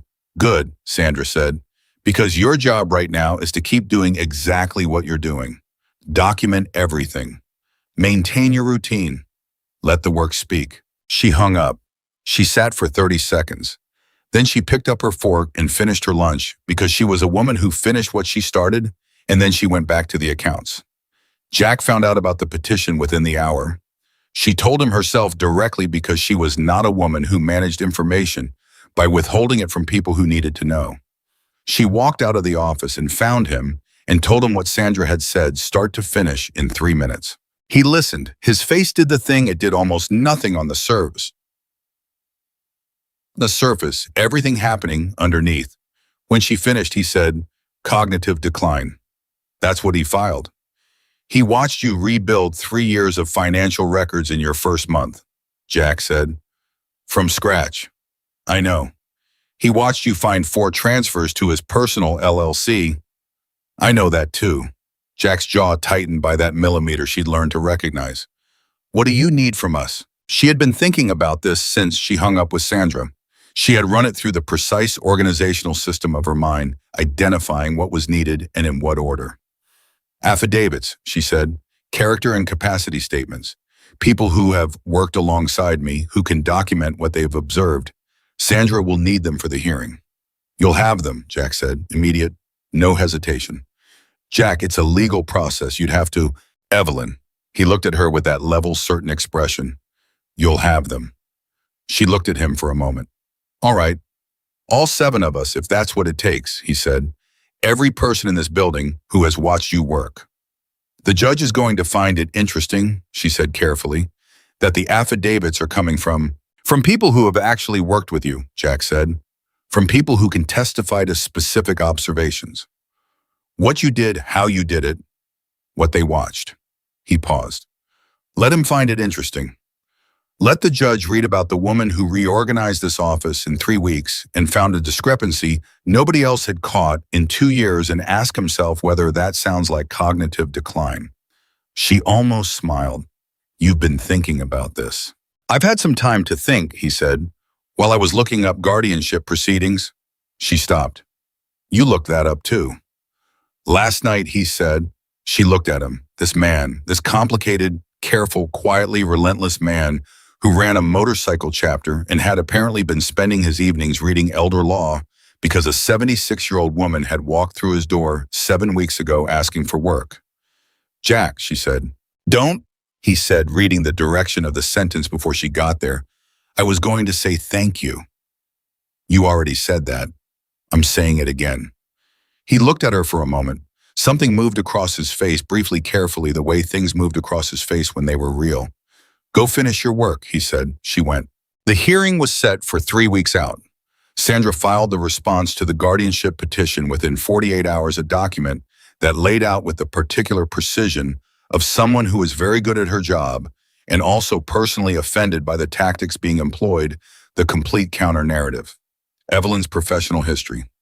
Her documented work at the chapter. The timeline of events showing that the petition had been filed 72 hours after a financial hold had been granted in a case where the petitioner himself was under forensic accounting review.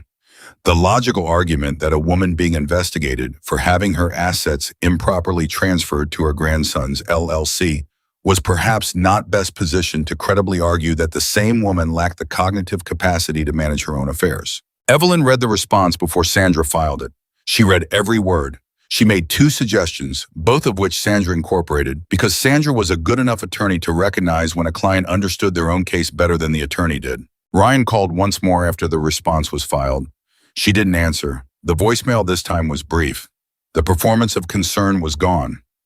His voice was flat in the way voices got when the person speaking them had moved past the stage of trying to control the situation through persuasion and was now simply thinking about the next available tool. She saved it. Sent the transcripts to Sandra, wrote it in the legal pad. The affidavits began arriving in Sandra's office the following week. Jack's was 4 pages. She didn't see it because they were legal documents going to an attorney and not to her, but Sandra called her after receiving it and said with a quality in her voice that Evelyn was starting to recognize as Sandra Voss, allowing herself a moment of something that was not strictly professional. Your employer writes a very good affidavit. What did he say? Evelyn asked. He documented every piece of work you've done since your first day. Date, task, complexity, level, outcome. The financial records reconstruction. The discrepancy you identified. The organizational system you built. The specific skills he observed. Sandra paused. He also included a paragraph on what he observed about your decision-making process, how you gathered information before drawing conclusions, how you asked clarifying questions, how you distinguished between what you knew and what you suspected. Another pause. He sounds like someone who has thought about how to be useful in a legal proceeding. He looked up guardianship proceedings, Evelyn said. Sandra was quiet for a moment. He looked up in his own time to understand what was happening. Mrs. Parker, Sandra said, and there was something in her voice that Evelyn couldn't quite name. You have very unusual people in your corner. I know, Evelyn said. Big Lou's affidavit was one page and entirely composed of direct observations written in the particular plain language directness of a man who had no patience for decorative sentences. He documented dates and times and specific things he had observed Evelyn Parker doing from the first Thursday to the most recent.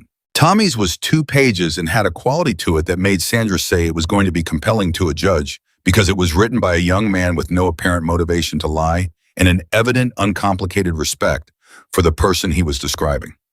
Deckers described the security system upgrades in the context of observing someone who had specific, legitimate safety concerns and who had responded to those concerns with measured, organized, practical steps. Garrett's, to everyone's mild surprise, was 3 pages and included a passage that Sandra read aloud to Evelyn over the phone. He had written that he had initially been uncertain what to think of an elderly woman working in a motorcycle clubhouse, and that within 2 weeks he had concluded that he was probably the least qualified person in the building to be uncertain about anything regarding Evelyn Parker's capacities. Evelyn listened to this and was quiet for a moment. He's 22, she said. He writes like someone who's been paying attention, Sandra said. She sat with that. In the evening, she went home to the house on Mesquite Lane, and she did the things she had always done. She cooked dinner. She watched the news. She called her daughter in Portland, a conversation that was still navigating the complicated terrain of Evelyn, telling her daughter the full truth of the last 14 months, which was a conversation that had happened in stages and was not yet finished. Her daughter's name was Carol, and Carol was 53 years old and had the particular quality of a person who was very competent at most things and who found it genuinely difficult to sit with the fact that she had not known what was happening to her mother. Why didn't you tell me? Carol had said the first time. Because I was ashamed, Evelyn had said, which was true, and because I was afraid you wouldn't believe me, which she had not yet said, but which Carol probably knew. Mom, you have nothing to be ashamed of. I know that now, Evelyn said. I didn't know it fully when I needed to. Carol was coming to Arizona. She had said so twice in the last 2 weeks, and both times Evelyn had said not yet wait until after the hearing because she wanted to have something solid to offer her daughter when she arrived, and because she wanted to navigate what was coming in the particular way she navigated things steadily on her own feet, using the support she had without leaning on it in ways that didn't serve the purpose. Ryan knew the hearing was coming. Whatever his attorney was telling him about how the hearing might go, the financial hold was real, and the forensic accounting review was real, and the response to his guardianship petition was real, and none of it was going the way he had designed things to go. She knew this because Margaret called her. Margaret, the friend she hadn't called in 14 months because Ryan had grabbed her arm the day she picked up the phone to call Margaret. Margaret, who had apparently heard something from someone, she wouldn't say who, but her voice had the particular quality of a woman who had been worried for a long time and was relieved to finally have a reason to pick up the phone, and who called Evelyn on a Wednesday evening and said, I heard you were having some trouble with Ryan. Where did you hear that? Evelyn said, and then before Margaret could answer, it doesn't matter. You're right. I'm handling it. I'm sorry I was out of touch. Don't apologize to me, Margaret said sharply. Tell me you're okay. I'm okay, Evelyn said. And then because it was Margaret, and because honesty was the only language she knew how to speak. I'm actually okay. I have help. What kind of help? The unexpected kind, Evelyn said. A pause. Ryan called me, Margaret said, 2 days ago.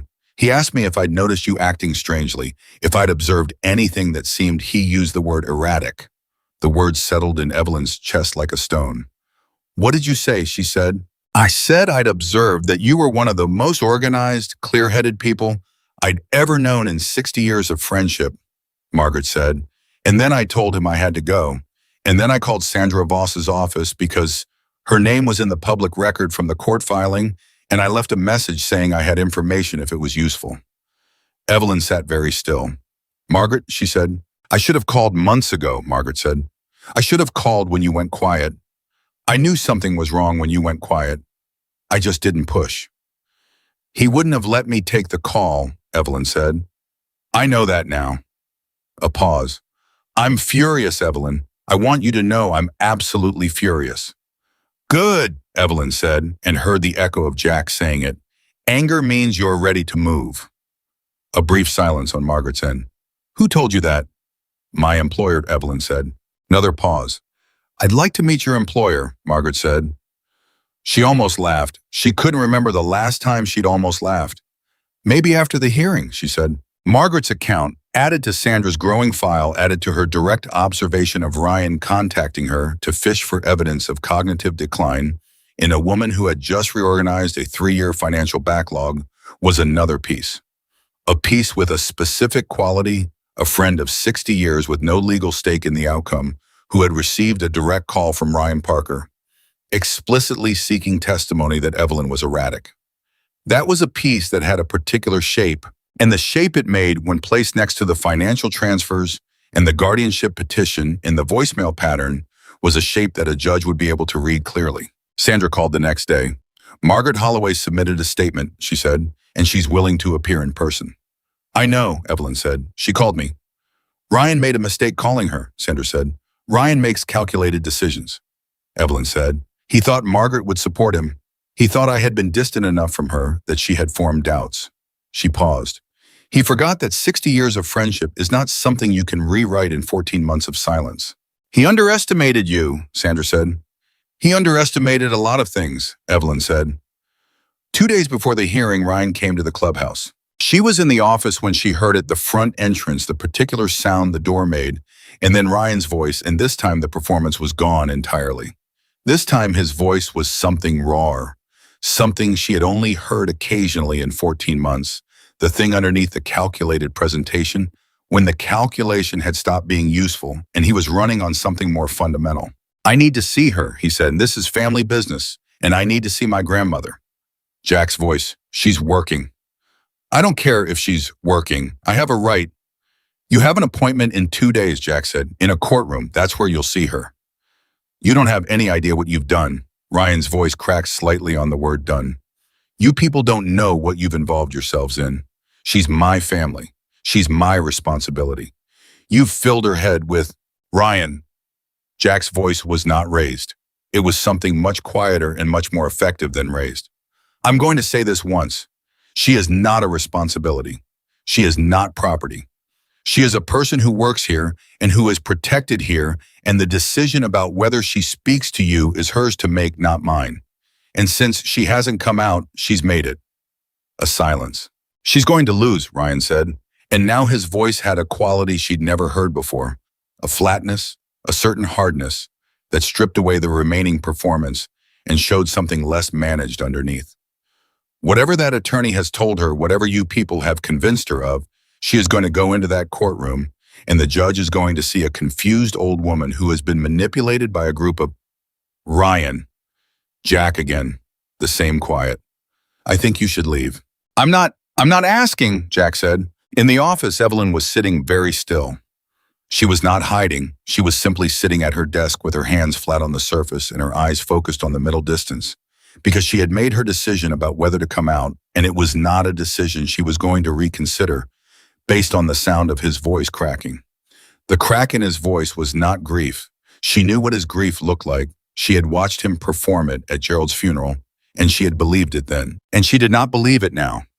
The crack was fear. It was the sound of a calculation coming apart at the seams, the sound of a man who had built something he thought was solid, discovering that it had been built on an assumption that was no longer true.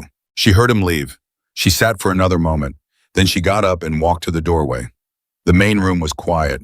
The men who were there had the particular stillness of people who have just watched something and are processing it. Jack was standing near the front, not quite facing her direction, and he turned when he heard her. She looked at him. "He's scared," she said. "Yes," Jack said. "Good," she said. And she meant it the same way she'd meant it the first time, not from cruelty, but from clarity. Fear meant the calculation was failing. Fear meant the structure he'd built on the assumption of her silence was showing the cracks that silence had always been the only thing holding closed. "How are you?" Jack said. Same first question as always. "I'm ready for Thursday," she said.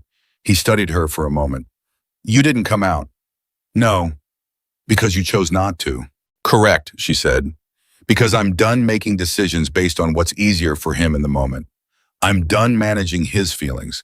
I'm done treating his reaction to my choices as something that belongs in my calculations." She paused. "I decided that about 3 weeks ago. It's just the first time it's been visible." Jack was quiet for a moment. Something in his face shifted in the way it shifted when something landed accurately.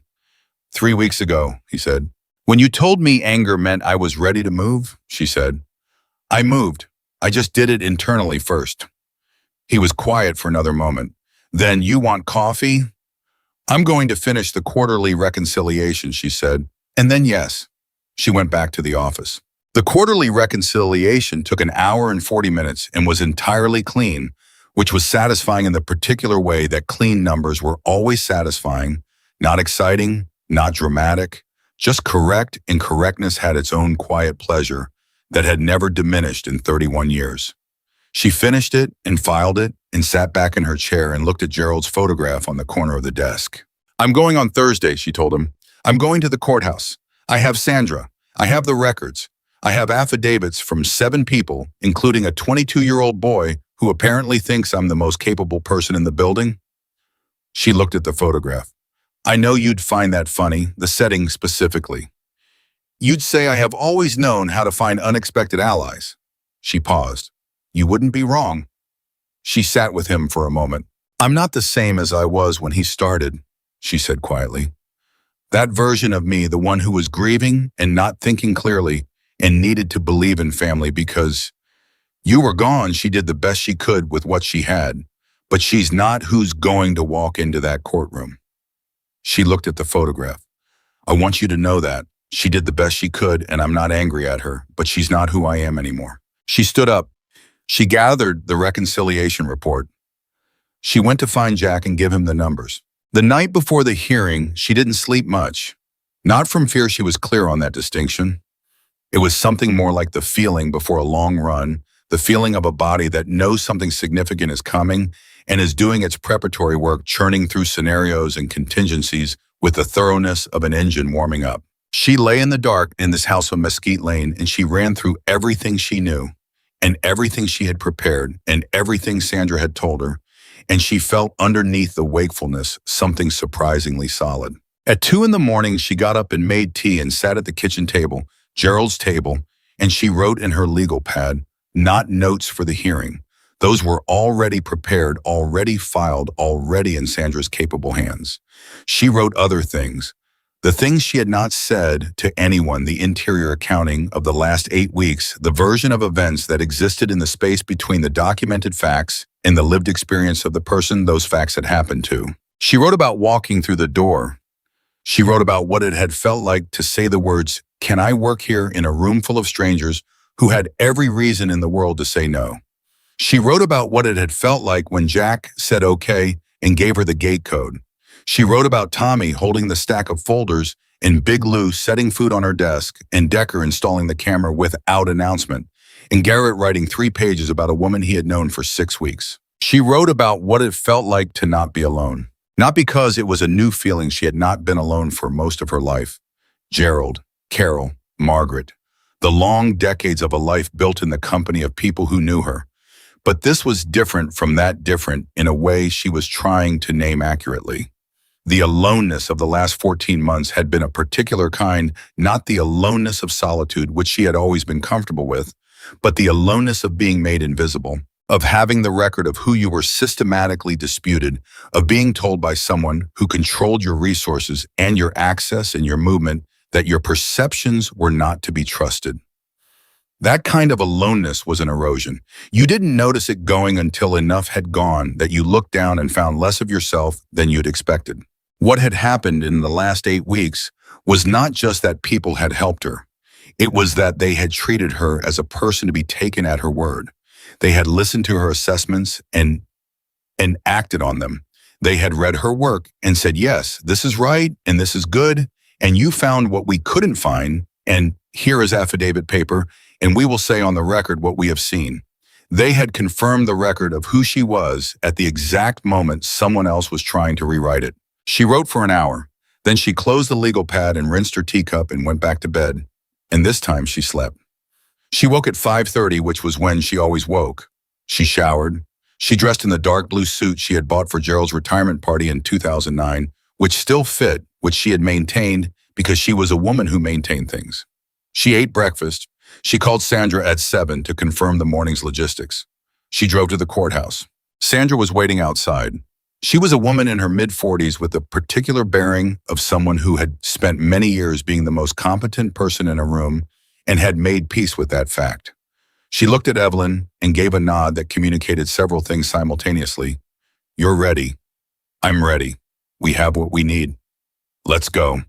Ryan is already inside, Sandra said. He has an attorney, Peter Halverson. He's competent, not exceptional. And the judge, Marion Delacroix, she's handled about 20 of these in the last 4 years. She has zero patience for bad faith filings. Evelyn nodded. Let's go in. They went in. She saw Ryan in the hallway outside the courtroom. He was with his attorney and he was wearing a suit she didn't recognize. New she thought bought for this, the performance of a responsible family member, the costume of concern. He saw her at the same moment she saw him, and his face did the thing it did. The quick calculation, the decision about what expression served best. He settled on a look of pained worry. She looked at him steadily. She had spent 14 months being managed by that look. She had spent 14 months interpreting his emotional presentations and adjusting her own behavior accordingly, and trying to minimize the friction and avoid the situations that led to the bruises, and telling herself the story that things were manageable because the alternative was too complicated. She looked at him now with the eyes of a woman who had organized 3 years of someone else's financial records and identified the fraud hidden in them, who had reconstructed 14 months of her own documented history from memory with accuracy that had satisfied a court-appointed forensic accountant, who had written 14 pages of timeline on a legal pad and had it corroborated by physical evidence, an eyewitness testimony, in the statement of a 60-year friend who Ryan had called looking for ammunition and found instead a witness. She looked at him and she did not adjust herself accordingly, and she walked past him into the courtroom. Sandra touched her arm briefly as they took their seats. You good? Yes, Evelyn said. Judge Delacroix entered at 9 on the dot. She was a woman in her 60s with close-cropped, natural hair and reading glasses on a chain around her neck, and an expression that suggested she had read every word of both filings and had reached several preliminary conclusions she was keeping carefully to herself. The hearing began. Ryan's attorney went first. He presented the guardianship petition in the language it had been written in, measured, concerned, focused on phrases like vulnerability to influence, advanced age, potential cognitive changes associated with aging. He used the word unfortunately twice. He presented Ryan as a family member with documented love and concern who had observed changes in his grandmother's behavior and decision-making and was simply asking the court to protect her from exploitation. Evelyn sat and listened to the version of herself being described and felt the particular experience of hearing something so completely inverted from the truth that it produced not outrage but a kind of clarifying cold. Sandra responded. She had argued cases in front of Marion Delacroix 4 times before, and she knew exactly where to begin with the timing. 72 hours. She said it and let it land and said it again. The financial hold had been granted 72 hours before the guardianship petition was filed. A forensic accounting review of transfers from Mrs. Parker's assets to an LLC in the petitioner's name had been authorized 72 hours before the petitioner filed a claim that Miss Parker lacked the capacity to manage her own affairs. Judge Delacroix looked at Ryan's attorney over her reading glasses. Ryan's attorney said something about the timeline being coincidental. Sandra presented the affidavits. She read from Jack's affidavit. She read the specific passages about the financial records reconstruction, about the discrepancy that no one else had caught, about the organized system Evelyn had built from a 3-year administrative chaos. She read Tommy's passage about watching someone work. She read Garrett's passage about the woman he'd initially been uncertain about and had quickly revised his opinion of. She read the Decker passage about the security upgrades calmly, in the framing of a woman whose safety concerns had been documented and responded to by her colleagues, not a woman who was confused or unable to assess her own situation. She read Margaret Holloway's statement. She read the part about 60 years of friendship. She read the part where Margaret described Ryan calling her to fish for evidence of erratic behavior and finding instead someone ready to testify for the opposing side. Judge Delacroix's expression, which had been carefully neutral, shifted in a way that was very small and very clear. And then Sandra did the thing Evelyn hadn't known was coming. She said, "Your Honor, Mrs. Parker would like to address the court." Ryan's attorney objected on procedural grounds. Judge Delacroix dismissed the objection in approximately 6 words. Evelyn stood. She was 76 years old and she was wearing the blue suit from Gerald's retirement party, and she had not slept well the night before, and she was standing in a courtroom in Silver Creek, Arizona, in front of a judge who was watching her with careful, attentive eyes. She spoke for 7 minutes. She did not perform. She did not plead. She spoke the way she spoke at a desk, the way she spoke across a long wooden table from a man who had put his hands flat on the surface and said, "Tell me the true one." She presented facts. She presented them in order. She presented the timeline of the last 3 years, the sequence of requests and signings and escalating control, and she presented it with the precision of a woman who had spent 31 years making sure the numbers were right because the numbers were what was real. She told the judge about the financial transfers. She cited the specific dates and amounts from memory because they were in her memory the way everything was in her memory, filed and labeled and immediately accessible. She told the judge about the bruise on her wrist. She said, "My grandson told me I had nothing without him. He told me I was confused, that I was helpless, that my perceptions weren't to be trusted. He told me these things in the context of holding the title to my house and the access to my bank accounts and the documentation of my medical appointments." She paused. "I want to be clear about what I am telling you. I am telling you that I heard those things and I recorded them and I knew they were not true, and that the fact that I could not immediately act on that knowledge does not mean the knowledge wasn't there. I was not confused. I was controlled. Those are not the same thing." The courtroom was very quiet. "I walked into a motorcycle clubhouse 8 weeks ago," she said, "and I asked for work. I have been working there 3 days a week since. I have reconstructed financial records and built organizational systems and identified discrepancies and managed accounts. I have done these things, and 7 people who watched me do them have submitted statements to this court about what they observed." She looked at the judge. "I am asking you to read those statements. I am asking you to look at the documented timeline, and then I am asking you to decide whether the word confused applies to any of what you find there." She sat down. Sandra did not look at her, but her posture very slightly changed. Judge Delacroix made a note. She looked at Ryan's attorney. She asked 3 questions, each of which required an answer that did not particularly help Ryan's case. She looked at Ryan himself, who was sitting at his table with the careful, controlled expression of a man running out of places to stand. She said she would take the matter under consideration and issue a ruling within 10 days.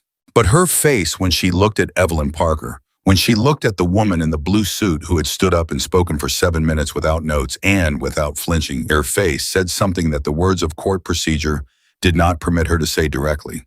It said, "I see you." Evelyn Parker gathered her papers. Sandra leaned over and said very quietly, "That was exactly right." Ryan was looking at her from across the room. She could see him looking. She did not look back. Not from avoidance. She had stopped avoiding him the morning she'd walked past him and down the hallway and locked her door. She didn't look back because he was not the most important thing in the room. She had said what she came to say.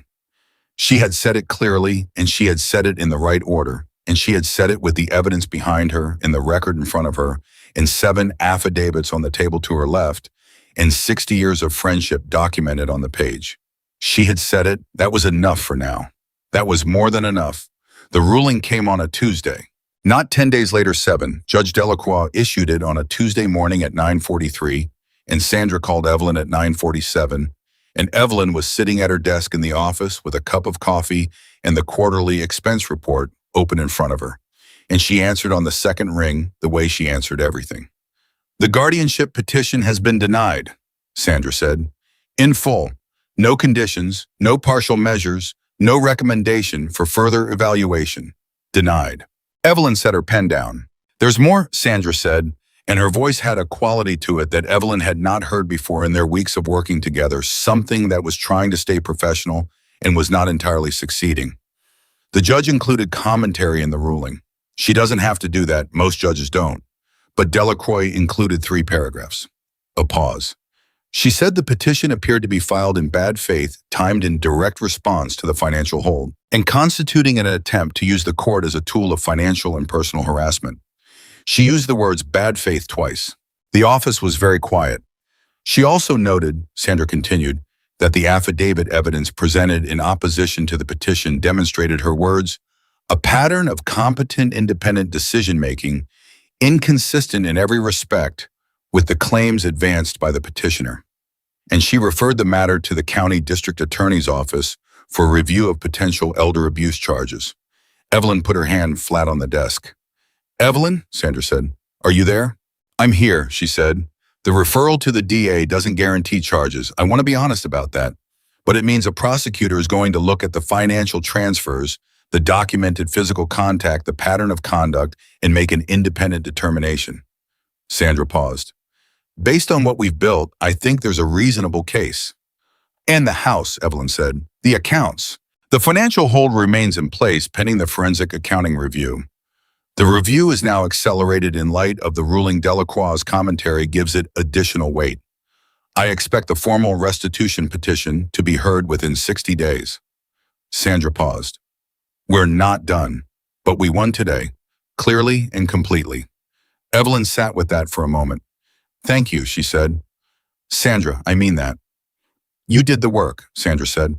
"I filed the papers." She hung up. She sat completely still for 10 seconds.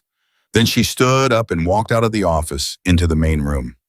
Jack was at the workbench. He looked up the moment she appeared, the way he always looked up when she came out of the office, that particular alertness he had, that she had come to think of as simply characteristic of him, the quality of a man who had trained himself over many years to notice when something in his environment changed. He looked at her face. "Well," he said. "Denied," she said. "In full. Judge Delacroix called it bad faith and referred it to the DA. The room was quiet for exactly 1 second. Then Tommy made a sound that was somewhere between a laugh and something louder, and Big Lou set down what he was holding with a decisive thud, and Decker, who was near the back, said, "There it is," in a tone of complete satisfaction, and Garrett said something that wasn't quite words, but communicated clearly. And Marcus, who had been in the middle of a phone call, said, "I gotta call you back," and hung up. Jack looked at her. He was not a demonstrative man, and he did not become one now, but something happened in his face, something real and complete and uncomplicated in a face that usually kept things complicated, and he said quietly, "Good." "DA referral doesn't guarantee charges," she said. "I know. The house and the accounts are still in process. 60 days minimum." "I know that too," he said. "How are you?" She thought about it honestly, the way he had taught her, not by example, not explicitly, but by always asking the question and waiting for the real answer. She thought about what she actually was right now in this moment, standing in the main room of a Hells Angels clubhouse in Silver Creek, Arizona, 7 days after standing in a courtroom and 7 minutes of speaking that had come out of somewhere she hadn't fully known she had until the words were already in the air. "Relieved," she said, "and tired." And she stopped. "Grateful. I'm genuinely and completely grateful." Tommy was beside her suddenly, not quite hovering, but close. "Does this mean it's over? Like, is he?" "It means today was a win," she said. "It doesn't mean it's finished." She looked around the room at the faces turned toward her. These men who had written 4 pages and 3 pages and 1 plain page and had installed cameras and brought plates of food and held stacks of folders and asked if she was okay in the particular ways each of them had of asking. "But it means what we built held. Everything we put together held up in front of a judge, and she saw it and she said so. Big Lou said, "We should eat." Everyone looked at him. "I'm making food," he said in the tone of a man who has identified the correct response to a situation and is moving forward with it. That's what's happening now. Nobody argued with Big Lou about food. It was one of the unwritten rules of the chapter, and Evelyn had understood it within her first week. She went back to the office first. She sat at the desk and called Carol. Carol picked up on the first ring, which meant she had been waiting, which meant Jack or someone had told her today was the day she would figure out later how that had happened, and she found she wasn't even particularly surprised. "Mom," Carol said, "tell me," she told her. Carol was silent for a moment. That had a particular weight to it, the silence of a woman processing information that she had been waiting for, and that was simultaneously wonderful and terrible. Wonderful because it was right terrible, because it confirmed everything she'd spent several weeks trying not to think too hard about. "He's going to be charged," she said. "Possibly. The DA will decide." "Mom," Carol's voice shifted. "I'm coming. Don't tell me not to come." Evelyn thought about it. 8 weeks ago, she would have said, "Not yet." She would have said, "Wait." She would have said, "Let me navigate this in the way I navigate things on my own feet." But something had changed in the last 8 weeks about what on her own feet meant, about whether accepting support was a concession or simply a form of practical intelligence, about whether needing people close to you was a weakness or just the truth of being human. "Come," she said. "Come this weekend if you can." She heard Carol exhale. "Saturday," Carol said. "I'll be there Saturday." She hung up. She sat for another moment. Then she opened the quarterly expense report and finished it, because it still needed to be finished, because the work didn't stop, because something important had happened, and because she was still in the most fundamental sense a woman who finished what she started. Big Lou's food was extraordinary. It always was, but today he appeared to have applied an additional level of effort that resulted in a meal that several people described with varying degrees of articulateness as unreasonably good. They ate at the long wooden table, all 7 of them, and Evelyn and 2 additional members she knew less well who had come in for the afternoon and been absorbed into the meal without preamble, and the table was loud in a way it sometimes got, overlapping conversations, and someone's phone going off and the particular comfortable noise of people who trusted each other eating together. Evelyn sat at the end of the table. She ate. She listened. She watched these men who had become over 8 weeks something she did not yet have the right word for. Family was a word she had complicated feelings about right now. Community was too broad and too formal. She thought about Garrett's affidavit, our own the way Decker had said it, and she thought that maybe the word didn't matter as much as the fact, and the fact was simply that she was sitting at this table and the noise around her was warm, and she was not afraid of it. She caught Jack watching her from the other end of the table. He looked away immediately, which was not characteristic of him. She noted this. After the meal, after the table had been cleared and the chapter had drifted back to its regular afternoon rhythms, she went to find him. He was back at the workbench, which was where he went when he was thinking about something. "Say what you're thinking," she said. He looked at her. "What makes you think I'm thinking something specific?" "You looked at me at the table and then looked away," she said. "You don't look away from things." He was quiet for a moment. "The DA referral," he said. "If it goes to charges, it gets more complicated, more public. The forensic accounting review that's going to pull at everything, and when it does, some of it might be difficult for you, memories you'd rather not." "Jack," she said, "I'm just saying that today was a win and it's real, and I don't want to undermine that, but there's still—" "Jack." She said his name the second time with the particular tone she had developed in 8 weeks specifically for the moments when he needed to stop managing forward and simply be in the present one. "I know what's still ahead. Sandra has walked me through every step. I'm not under any illusions about what the next 60 days look like." She paused. "I'm also 76 years old, and I've been in this fight for 14 months, and today a judge called it what it was in writing and referred my grandson to the district attorney's office. I am allowed to experience that as a good day." He looked at her. "It's a very good day," he said. "Yes," she said, "it is." He almost smiled, the specific almost smile she had cataloged in her mind over 8 weeks, the one that arrived when something was true, and he recognized it and didn't quite let it all the way onto his face, because he was a man who had learned to keep things close to the chest and hadn't entirely unlearned it yet. Carol's coming Saturday, she said. I know. She stopped. You know. She called me, he said, not apologetically, just factually. My daughter called you. She got my number from Sandra's office. She wanted to know, he paused. She wanted to know who the people were who her mother had been spending time with. What kind of people, whether she should be worried. Evelyn stared at him. And what did you tell her? I told her the truth, he said, that you came in and asked for work, that you were the best person we'd had managing our books in the history of this chapter, that you'd been dealing with a difficult situation and that we'd done what we could to support you through it. He met her eyes, and that she didn't need to be worried. She's a protective woman, Evelyn said. I could tell, he said. She's going to have a lot of questions when she gets here. I imagine, he said. Evelyn looked at him for a moment. Jack Walker, she said, you are a deeply unusual man. That's been said before, he acknowledged. I mean it as a high compliment. I know you do, he said and went back to the workbench. Carol arrived on Saturday at 11 in the morning, which was earlier than Saturday typically produced visitors to the clubhouse.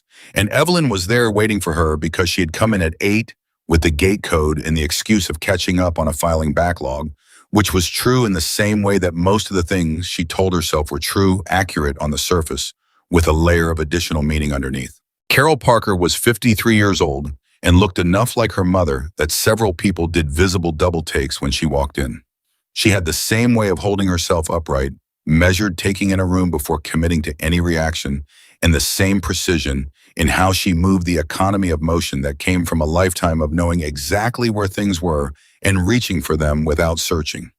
She was a high school principal in Portland, which explained several things about her and which Evelyn had always thought was the profession that suited her best. She looked around the clubhouse. She looked at the men in the main room. She looked at the workbench and the bikes and the mounted television and the photographs on the walls. Then she looked at Evelyn, and something in her face did the complicated thing that Carol's face did when she was feeling more than one thing at once and was managing all of them simultaneously. Hi, Mom, she said. Hi, sweetheart, Evelyn said. Carol crossed the room and hugged her, and Evelyn let herself be hugged fully, which was something she had not done easily in 14 months, letting someone hold on, letting the contact be complete rather than managed. And she felt Carol holding her with the particular tightness of a woman who had spent several weeks processing the fact that her mother had been hurting and she hadn't known. I'm okay, Evelyn said, into her daughter's shoulder. I know, Carol said, not letting go yet. I know you are. Let me have this anyway. She let her have it. When Carol stepped back, her eyes were bright in a way that she managed with characteristic efficiency, blinking it away and straightening and looking around the room again with the principal's assessment gaze. So this is the place, she said. This is the place, Evelyn said. Jack appeared from somewhere. He had a quality of appearing at the right moments that she had stopped being surprised by, and he walked over with his hands out of his pockets, which for him was a signal of deliberate openness, the equivalent of a more demonstrative person putting out their hands. Ms. Parker, he said. Carol looked at him, did the assessment, extended her hand. They shook. Mr. Walker, she said, thank you for the phone call. Thank you for calling, he said. I had about 40 questions, Carol said. I remember, he said. You asked most of them. I have more now, Carol said. That's reasonable, he said. Carol looked at Evelyn. I like him, she said in a tone that was not asking for confirmation but providing it as information. I thought you might, Evelyn said. They spent the morning at the clubhouse. Big Lou produced coffee and food with his characteristic disregard for the question of whether anyone had asked for it. Tommy introduced himself with a degree of formality that was clearly the result of effort and was therefore touching. Garrett showed Carol the security camera setup, explaining Decker's work with the specific technical enthusiasm of a 22-year-old who had been waiting for someone to ask, and Carol listened with the patient precision of a woman who wanted to understand exactly what had been put in place and why. At some point, Evelyn looked over and saw Carol and Jack standing near the workbench in what appeared to be a direct, substantive conversation, both of them with the posture of people who were saying things they meant. She didn't go over. She gave it the space it needed. Later, when they went to lunch, just the two of them at a diner 2 blocks from the chapter that Evelyn had started going to on her non-work days, Carol said, He told me what he said to you that first day, when you came in. Which part? Evelyn said. He said he told you that you could use the gate code day or night for any reason, and that when he said that he meant what he said. Carol looked at her coffee. He said he noticed the bruise. He did, Evelyn said. He didn't mention it to you right away. No, he waited until I was ready. Carol was quiet for a moment. That's exactly right, she said. That's exactly what someone should do, and almost nobody does. She looked up. Mom, of all the places you could have walked into. I know, Evelyn said. Did you know when you walked in? No, she said honestly. I thought I was getting a part-time job. I thought I needed somewhere to be useful and somewhere safe enough to buy me some time. She picked up her coffee cup. I didn't know what I was walking into. I just knew I was done being still. Carol was quiet for a long time. She was looking at her mother with the expression she had worn since she arrived, that complicated, layered expression of grief and relief and something Evelyn recognized after a moment as a kind of recalibration. Carol was in the process of updating the image she carried of her mother, not diminishing it, expanding it, seeing something she hadn't seen before, not because it wasn't there, but because it hadn't been visible until it needed to be. I should have pushed harder, Carol said.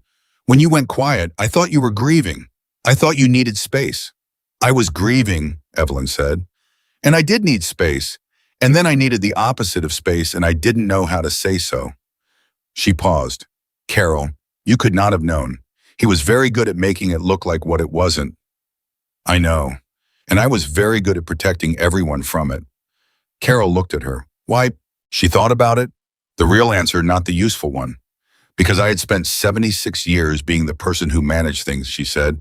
And when the thing I needed to manage was the fact that I couldn't manage something, I didn't have a system for that yet.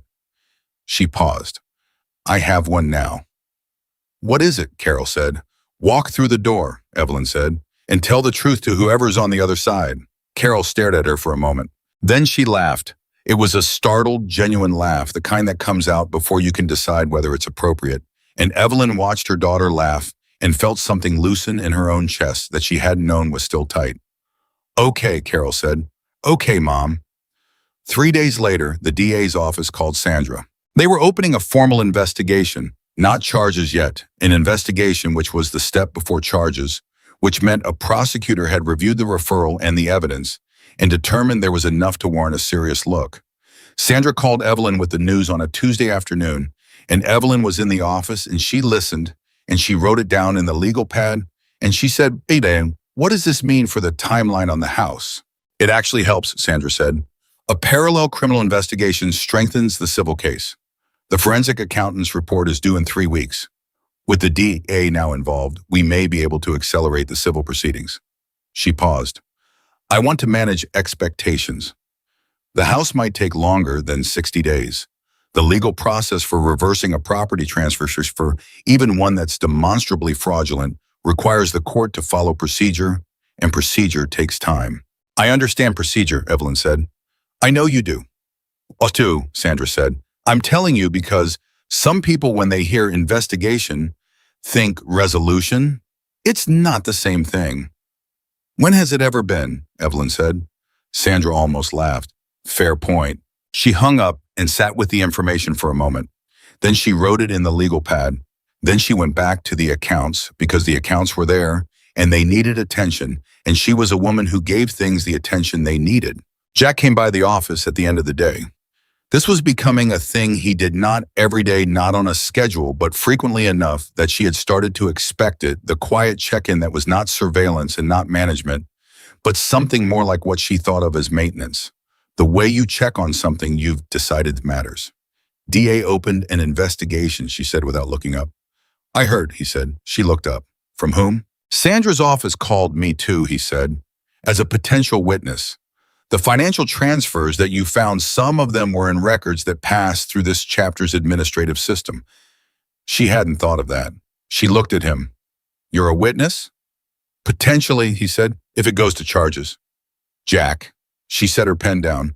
How deep is this going to pull you in? He looked at her steadily. However deep it needs to, he said. That's not Evelyn. His voice was quiet. You walked in here 9 weeks ago asking for work. You found fraud in our own records in your first month. You built the documentation that went into a court filing. You produced 14 pages of timeline from memory that a forensic accountant has corroborated. He paused. Whatever this pulls me into is a direct consequence of you doing your job, which is a job I asked you to do. Another pause. I'm not concerned about it. She looked at him for a long moment. You're not concerned about anything, apparently, she said. I'm concerned about plenty of things, he said. This isn't one of them. She went back to the accounts. He sat in the chair for a moment, which he sometimes did, not asking for conversation, not requiring anything, just present in the specific way he was present, which she had come to understand was its own kind of communication. After a moment, she said, the forensic accountant's report is in 3 weeks. Sandra thinks we can move on the house within 60 to 90 days after that. And then what? Jack said. It was a question she had been thinking about. Not avoiding thinking, turning it over. The way you turn something over when you are not ready to put it down, but you're not ready to carry it a different way yet either. I don't know, she said honestly. I've been in that house for 23 years. Gerald's in every room, the kitchen table, the closet in the spare room where we kept Christmas ornaments.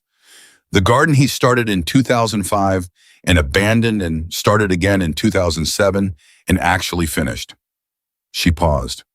I want it back. I know I want it back, but I haven't let myself fully think about what it means to have it back yet, because I haven't had it back yet, and I'm not a woman who counts things she doesn't have. Jack was quiet. What would you do, she said, if something you'd built for 30 years had been taken from you and you got it back? What would you do first? He thought about it seriously, which she appreciated. He didn't deflect the question or turn it back on her. I'd walk through it, he said, slowly, every room, just to confirm it was still real. She nodded. Yes, she said, that's exactly it. The forensic accountant's report arrived on a Wednesday 3 weeks later, and it was in Sandra's careful professional language, comprehensive and significantly damaging to the respondent's position. In plain language, which was the language Evelyn preferred, it found everything she had found and more. The 4 transfers to Ryan's LLC were documented and confirmed as fraudulent. There were 11 additional transactions that the forensic accountant had identified as suspicious, smaller amounts more carefully obscured, but following the same pattern. There was evidence of a systematic methodology, small amounts, irregular intervals, hidden in the normal flow of household accounts. The kind of thing that a person managing their own finances casually would never notice, designed specifically for someone who was not paying professional attention, someone who was not a bookkeeper, someone who was not Evelyn Parker. The total amount was not enormous in the way that the largest financial frauds were enormous. It was $31,400 over 14 months. But it was her money, Gerald's money, their money, the accumulated material record of a life built carefully and deliberately, and it had been taken from her by someone who had told her she was helpless, and then used that helplessness as cover to take it. $31,400. She sat with that number. She had earned more than that in a single year, many years of her working life. She had managed more than that in a single quarter of chapter accounts. But the number wasn't really about the amount. The number was about the proof that what she had told herself in the dark in the months after Gerald died, the story that Ryan was helping her, that his involvement was love, that the feeling of something being wrong was just her grief, talking that story had been false. And not just emotionally false, not just in the way she had come to understand it from the inside. Criminally false, documented false. The kind of false that a forensic accountant could put on 43 pages with footnotes. She was in the office when Sandra told her. She held the phone to her ear and listened to the summary and said thank you and hung up. Then she sat very still. Then she opened her desk drawer and took out the legal pad and found the first entry, the very first entry dated 9 weeks ago. Week 1. She had written down what she'd found on that first day. The preliminary inventory, the missing entries, the proposed system. She flipped through the pages. Week 2, the first anomaly. Week 3, Ryan at the front door. Week 4, Sandra, the voicemails. Week 5, the financial transfers to the LLC. Week 6, the hold. Week 7, the courthouse, 7 minutes. Week 8, denied. Week 9, investigation. Week 10. This. She had documented everything. The whole story in her own handwriting, dated and ordered and precise. The record of a woman who had paid attention even when paying attention was the hardest thing. She closed the legal pad. She got up and walked out of the office and through the main room and to the front door. And she stepped outside and she stood in the Arizona afternoon sun. August had shifted to September, and September in Silver Creek. Still had heat, but a different quality of it, a heat with an edge of something coming, the distant suggestion of a season changing, and she stood there for a long moment. 9 weeks ago, she had walked through this door from the other direction.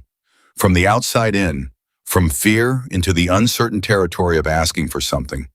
From the woman who managed alone into this, whatever this was, whatever word she would eventually find for it. She heard the door behind her. Jack. Of course. She didn't need to turn around to know. The report came in, she said. He came to stand beside her. Not behind her, beside her. How bad? $31,400, she said. 11 additional transactions. Documented methodology. Sandra says it's everything we need. He was quiet. He took $31,000, she said. From a woman he told was helpless. From accounts she didn't have access to anymore.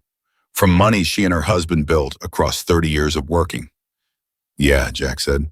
I want to be angry about that, she said. I thought I would be angrier when I saw the number. She paused. But mostly I feel tired and clear. Is that strange?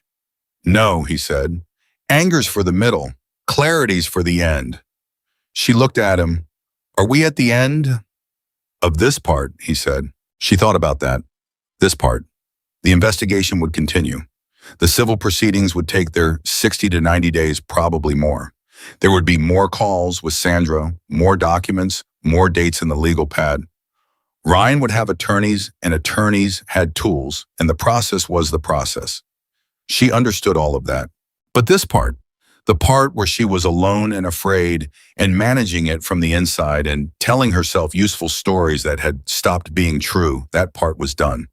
Jack, she said, yeah, I need to ask you something. He waited. When the house is back, she said, when Sandra gets the transfer reversed and the civil case settles and everything that belongs to me is mine again. She paused. I want to keep working here. He was quiet for a moment that she didn't try to fill. Not because I need to, she said. I want to be clear about that. I have my accounts back, or I will. I have Carol. I'll have the house. I'm not working because I have no options. She looked at him. I'm working because this is where I want to be. Because this work is good and I do it well. And because... She stopped, started again more carefully. Because I walked in here 9 weeks ago with nothing but the hope that there was something on the other side of the door. And what was on the other side of the door was this. These people, this work, this... She looked for the word. Whatever word is right for what this is. Jack was looking straight ahead. The afternoon light hit the side of his face, and in that light he looked briefly like a man who was carrying something he had been carrying for a long time and had stopped noticing the weight of it until someone named it. You can keep working here, he said. You don't need to think about it. No, he said. Jack, you reorganized 3 years of administrative chaos in your first month, found fraud we'd missed for 2 years, and spent the next 8 weeks building a legal case from a desk in our office while running the book simultaneously. He paused. I'd be an idiot to think about it. She almost laughed. It was becoming something she did more often, the almost laughing, and she took note of this because it seemed significant in a way she would probably understand more fully later. Okay, she said. Okay, he said. They stood outside for another moment in the September heat. Then the door opened behind them and Tommy appeared, and he looked at them both and seemed to register that he'd interrupted something, and then he said, the coffee's fresh if you... and then trailed off. Thank you, Tommy, Evelyn said. He disappeared back inside. She and Jack stood there another moment. You know what I thought, Jack said, when you walked in that first day. What? I thought you were the bravest person who'd walked through that door in years, he said. And that's saying something because a lot of people have walked through that door. She looked at him. I was terrified. I know, he said. That's what I meant. She understood that. She understood it completely. The bravery wasn't the absence of fear. It was the decision to walk anyway. It was what she had told Tommy: you decide the thing you're walking toward matters more than the thing you're afraid of. And then you walk. And then you don't stop, because stopping is harder than continuing once you're already in motion. She had been in motion for 9 weeks. She didn't intend to stop. She went back inside and finished the afternoon's accounts, and Jack went back to the workbench, and the chapter moved around them both in its familiar rhythms, and outside the September light shifted, and the distant mountains went purple with the afternoon shadow. And in the house on Mesquite Lane, 2.5 miles away, a house that was still on paper in someone else's name, a house with a kitchen table from an estate sale, and a garden that had been finished in 2007, and a spare room closet full of Christmas ornaments, in the particular weight and warmth of 30 years of a shared life, that house was waiting. And Evelyn Parker, who had walked through an unexpected door and found something she didn't have a word for yet, who had told the truth in a courtroom and had it corroborated by a forensic accountant's 43 pages, who had watched a judge write the word bad faith twice in a ruling and refer the matter forward. Evelyn Parker was not afraid of the waiting anymore. She was just waiting, which was a completely different thing. The DA's charges came on a Friday. Sandra called at 8:17 in the morning, before Evelyn had finished her first cup of coffee, before she had driven to the chapter, before the day had properly assembled itself into its shape. She answered the phone and Sandra said, "They filed this morning 3 counts, elder financial abuse fraud by false representation, and 1 count of misdemeanor elder abuse for the documented physical contact." A pause. Ryan was arrested at his apartment in Phoenix at 7 a.m. Evelyn set her coffee cup down very carefully. "The arrest doesn't mean conviction," Sandra said immediately, in the tone of someone who had learned to say this at the exact right moment. "I want to be clear about that. He has the right to counsel, to a trial, to the full process. This is the beginning of the criminal case, not the end." "I understand that," Evelyn said. "How are you?" She thought about it with the honesty she had been practicing for 10 weeks. She was sitting at Gerald's kitchen table in the house on Mesquite Lane, which was still technically in Ryan's name, in a house that was still technically not hers, drinking coffee from a cup she had owned for 15 years. And the man who had taken everything she and Gerald had built was being processed through a police station in Phoenix at this exact moment. "I feel like I'm waiting for the ground to feel solid," she said. "Like I know it's solid, but I keep testing it." "That's a reasonable response to 10 weeks of fighting," Sandra said. "What happens to the civil case now?" "The criminal charges accelerate everything. The DA's office has its own forensic findings that align with ours. The civil court is going to move faster with a parallel criminal proceeding." Sandra paused. "I expect a hearing on the property transfer within 30 days. Evelyn, I think you're going to get your house back." She held that sentence carefully. She had not let herself hold it until now, until it was a sentence from someone who knew not just a hope she was rationing out to herself in small amounts, so it wouldn't hurt too badly if it didn't come. Now she held it. Your house back, Gerald's table, Gerald's garden, the Christmas ornaments in the spare room closet. Back. 30 days, she said. "Give or take," Sandra said. "The other side has options that can delay. But without the fraud standing up and with the criminal case running simultaneously, those options are expensive and increasingly difficult to justify." After she hung up, she sat at the kitchen table for a long time. She didn't call Carol immediately. She didn't drive to the chapter. She sat and let the morning be quiet around her, and she looked at the table and she thought about Gerald. She thought about the afternoon they'd bought it. The estate sale on the east side of Phoenix, a hot Saturday in 2003, the two of them moving through a stranger's accumulated life, with the practical but not unkind efficiency of people who knew what they needed and could recognize it when they saw it. Gerald had found the table. He'd knocked on the wood with one knuckle, a thing he always did, a small ritual of assessment, and said, "This one's real." And she'd agreed. And they'd paid $75 for it and spent 45 minutes getting it into the truck. He had sat at this table every morning of his life until the morning he hadn't. She put her hand flat on the wood. "They charged him," she said aloud. 3 counts. Sandra says I'm getting the house back." She paused. "I know you'd say something dry right now. Something that sounded like a joke but meant I told you it would work out. You were always better at that than I was." She kept her hand on the table. "I'm okay, Gerald. I want you to know that. I'm more than okay. I've found something I didn't know I was going to find, and it's not a replacement for what we had. It's not a substitute for you or for Carol or for any of the things that are really mine. It's just additional. It's just more than I expected. She looked at the table. I think you'd like them. The unexpected kind. I think you'd like Jack, especially because he reminds me of you in the ways that matter and is completely different from you in all the ways you'd find entertaining. She sat with him for another few minutes. Then she drove to the chapter. Jack was at the workbench. He looked up the moment she walked in. He took one look at her face and said, "They filed." "This morning," she said, "3 counts. He was arrested at 7. The room absorbed this. Tommy was near the back and she watched him process it, the quick series of expressions that moved across his 26-year-old face before he got them under control. Relief and something fierce, and something that was almost protectiveness arriving and settling. Big Lou, who was in the kitchen, appeared in the doorway and looked at her and nodded once with the gravity of a large man communicating something large without words. Decker said, "Good." Garrett said, "So it's real now, like officially, legally on paper real." "Officially, legally on paper real," she confirmed. He exhaled. It was a long exhale, the kind that has been held for a while. She noticed this and thought that 22-year-old Garrett, who had been uncertain about her in the first week and had written 3 pages for her in the 7th, had been carrying some portion of this for 10 weeks without her fully realizing it. They all had. They had been carrying it with her in their own ways, the way you carry something alongside a person without making a production of it. She went to the office, she sat down at the desk, she looked at Gerald's photograph. She opened the legal pad to a new page. She wrote the date, she wrote charges filed, 3 counts, criminal case opened, civil proceedings to accelerate. Sandra estimates 30 days to property hearing. She wrote 10 weeks since the first day. She sat back and looked at that line. 10 weeks. The length of time it had taken to go from a woman walking through a door asking for work to a forensic accounting report and a criminal arrest and a civil case in its final stages.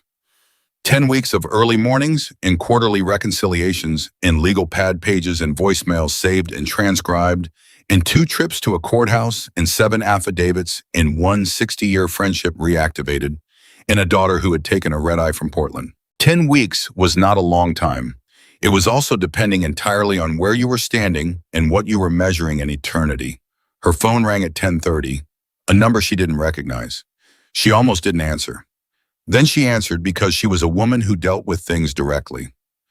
"Mrs. Parker," a man's voice, professional, careful.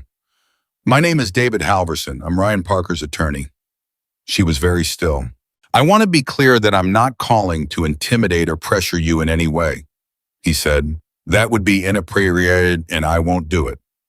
A pause. "I'm calling because my client has asked me to relay something to you. A message." "What message?" she said. A brief silence. "He wants you to know he's sorry." The word landed in the room. She looked at Gerald's photograph. "That's the message," Halverson said. "He asked me to tell you he's sorry. He said you'd know what that meant." She sat with her for a moment. The version of herself from 11 weeks ago, the version who had been managing Ryan's emotions as a survival strategy, who had been running calculations about what he needed to hear and what she needed to do to keep the temperature down, that version of herself would have felt something at this. Confusion, maybe. Or the complicated pull of family, the part of you that wants the apology to mean what it says it means. She felt neither of those things. "Tell your client," she said, "that I received the message." She paused. "And tell him that his apology is information, not absolution. The process will continue." A silence. "I'll relay that," Halverson said. "Thank you," she said and hung up. She sat for a moment. Then she went to find Jack because there were things she processed best in the presence of someone she trusted, and she had spent enough of the last 14 months not doing that. He was still at the workbench. She stood beside it and told him about the call. He listened without interrupting, with the particular quality of listening he had, complete and organized, filing things in the right order as they arrived. "He's positioning for sentencing," Jack said when she finished. "A pretrial apology through counsel goes on the record. Shows remorse. Judges consider it." "I know," she said. "Sandra will know too." "Did it?" He paused. "How did it land?" "Like information," she said, which was exactly what she told Halverson, because it was the precise truth. Not nothing, but not what it would have been 11 weeks ago. What would it have been 11 weeks ago? She thought about it. Something I would have wanted to believe, she said. Something I might have let myself believe for a few days before I found a reason why I should. Because that's what I did. I found reasons to believe him. For 14 months, I was very good at finding reasons. She looked at her hands. I'm not angry at myself for that anymore. I was in a specific situation with specific constraints, and I made the decisions I made. But I'm not in that situation now. And so the apology is information. Jack looked at her for a moment. You know what's different about you, he said. It wasn't a question. What? You say what you actually think now. You said it before, but there was a layer of management on top of it. You were watching to see how it landed before you committed to it. He paused. You don't do that anymore. She considered this. You're right, she said. When did it change? When I stood up in the courtroom, she said. I said what I thought in front of a judge, and the ceiling didn't fall down. She paused. It turns out that's habit forming. He almost smiled. The real version of it, this time almost more visible than usual. The specific smile that arrived when something was both true and unexpected, and he couldn't quite suppress it. Good, he said. She forwarded the call details to Sandra and went back to work. Sandra called at 2. Halverson called me too. Officially logged it. Her voice was dry. The timing is interesting. Pre-trial apology entered into the record the same day as arraignment. His attorney is efficient. Does it affect anything? Evelyn asked. It's a data point, Sandra said. Judges do consider demonstrated remorse, but demonstrated remorse in a financial abuse and fraud case sits differently than in other contexts because the harm was calculated. It wasn't impulsive. Every transaction was deliberate. Every conversation was planned. A pause. An impulsive crime and a showing of remorse tells a court something about character. A calculated crime and a showing of remorse tells a court something about damage control. Sandra, Evelyn said, what do you think will happen? A pause longer than Sandra's usual pauses. I think the criminal case will settle before trial. I think his attorney will negotiate a plea. Some of the charges, not all. He'll face consequences, real ones on paper on his record. Whether they feel proportionate to what he did is a different question, and one the legal system doesn't always answer the way we'd like. Another pause. And I think the civil case will resolve in your favor. The evidence is unambiguous. His legal position is substantially weaker than it was 10 weeks ago. Barring something genuinely unexpected, you are going to get your house back, Evelyn. She held it again. Your house back. 30 days, she said. 30 days, Sandra confirmed. The 30 days were not quiet. They were the particular noise of a legal process in its final stages, not dramatic, not sudden, but relentless, and accumulated the noise of paperwork moving and phone calls happening and positions being established and the machinery of formal consequence grinding forward in its slow, authoritative way. Sandra filed the civil restoration petition. Ryan's attorney responded. The response was competent but not strong. Halverson was doing his job, but the evidence he was working with had been thoroughly dismantled by a forensic accountant, 7 affidavits, and one woman who had spent 10 weeks building a case with the same methodical precision she had applied to 3 years of chapter finances. Carol called every other day. She had gone back to Portland with the promise to return for the property hearing, and she kept the promise with characteristic efficiency. She booked the flight the day Sandra gave them the hearing date, which was a Tuesday 26 days after the charges were filed. On the Sunday before the hearing, Evelyn cooked dinner at the chapter. This was not a planned thing.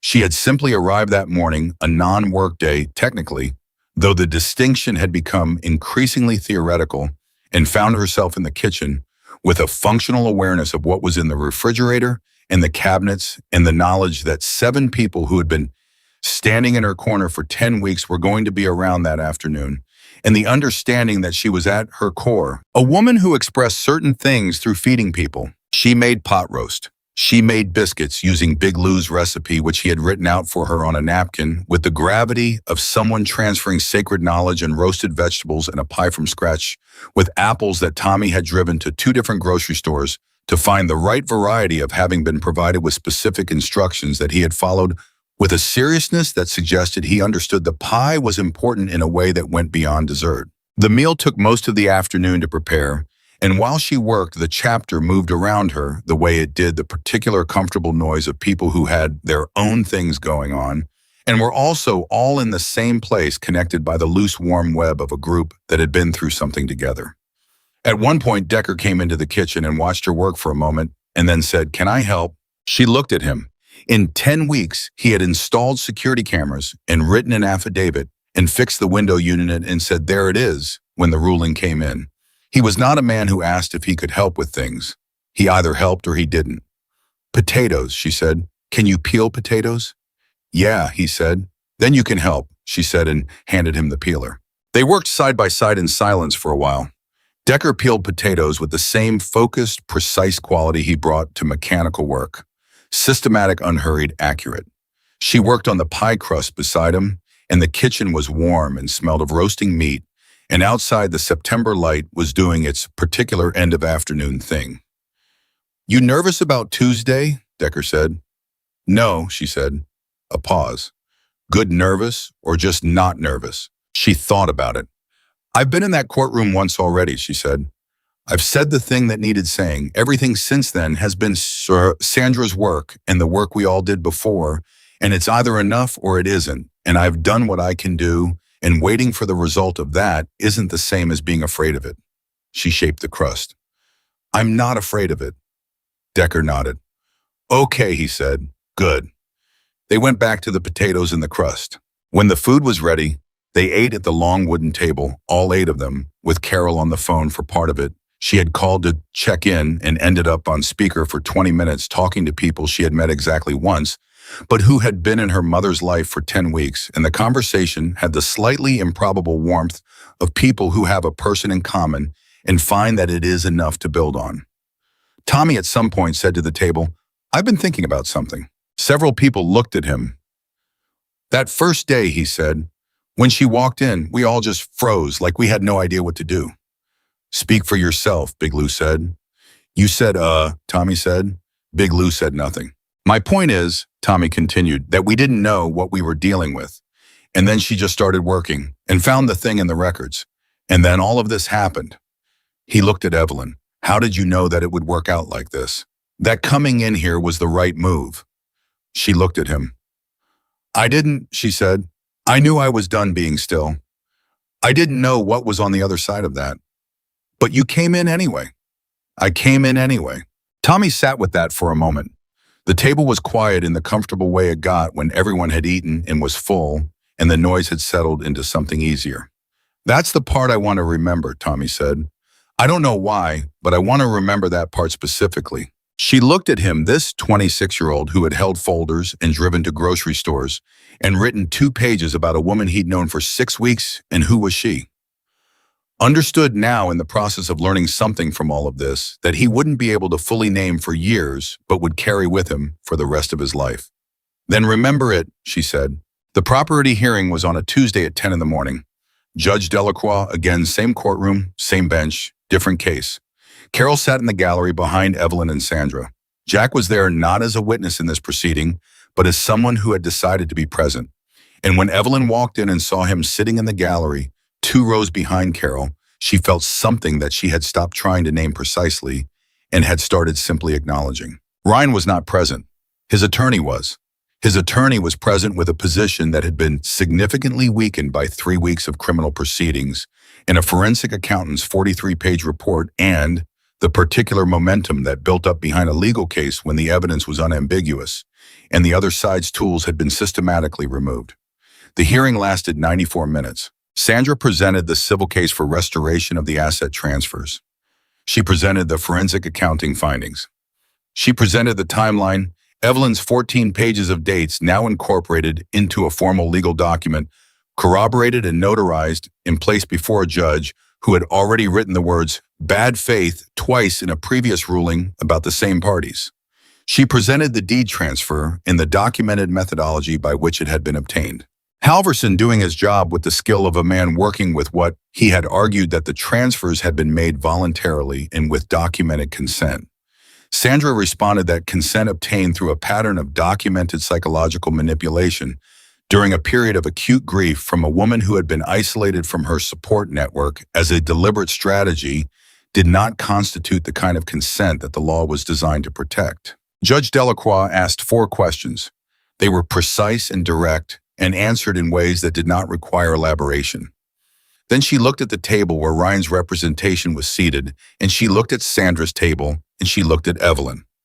"Mrs. Parker," she said, "I read your statement from the previous hearing. I'd like to ask you one question directly." "Yes, Your Honor," Evelyn said.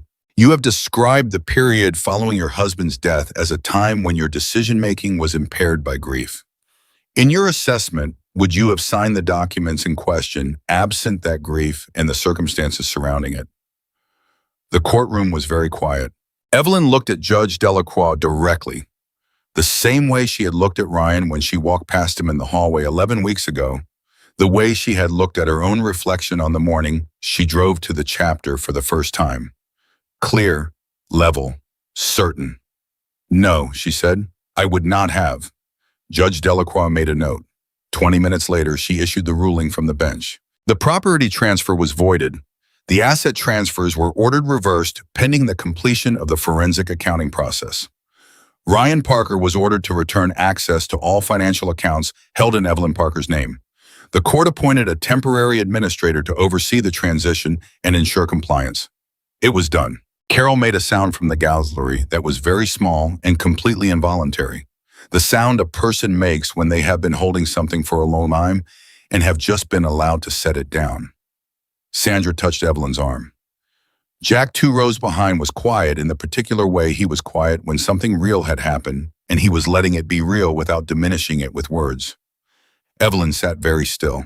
She was in a courtroom in Silver Creek, Arizona on a Tuesday in late September, and the house on Mesquite Lane was hers again.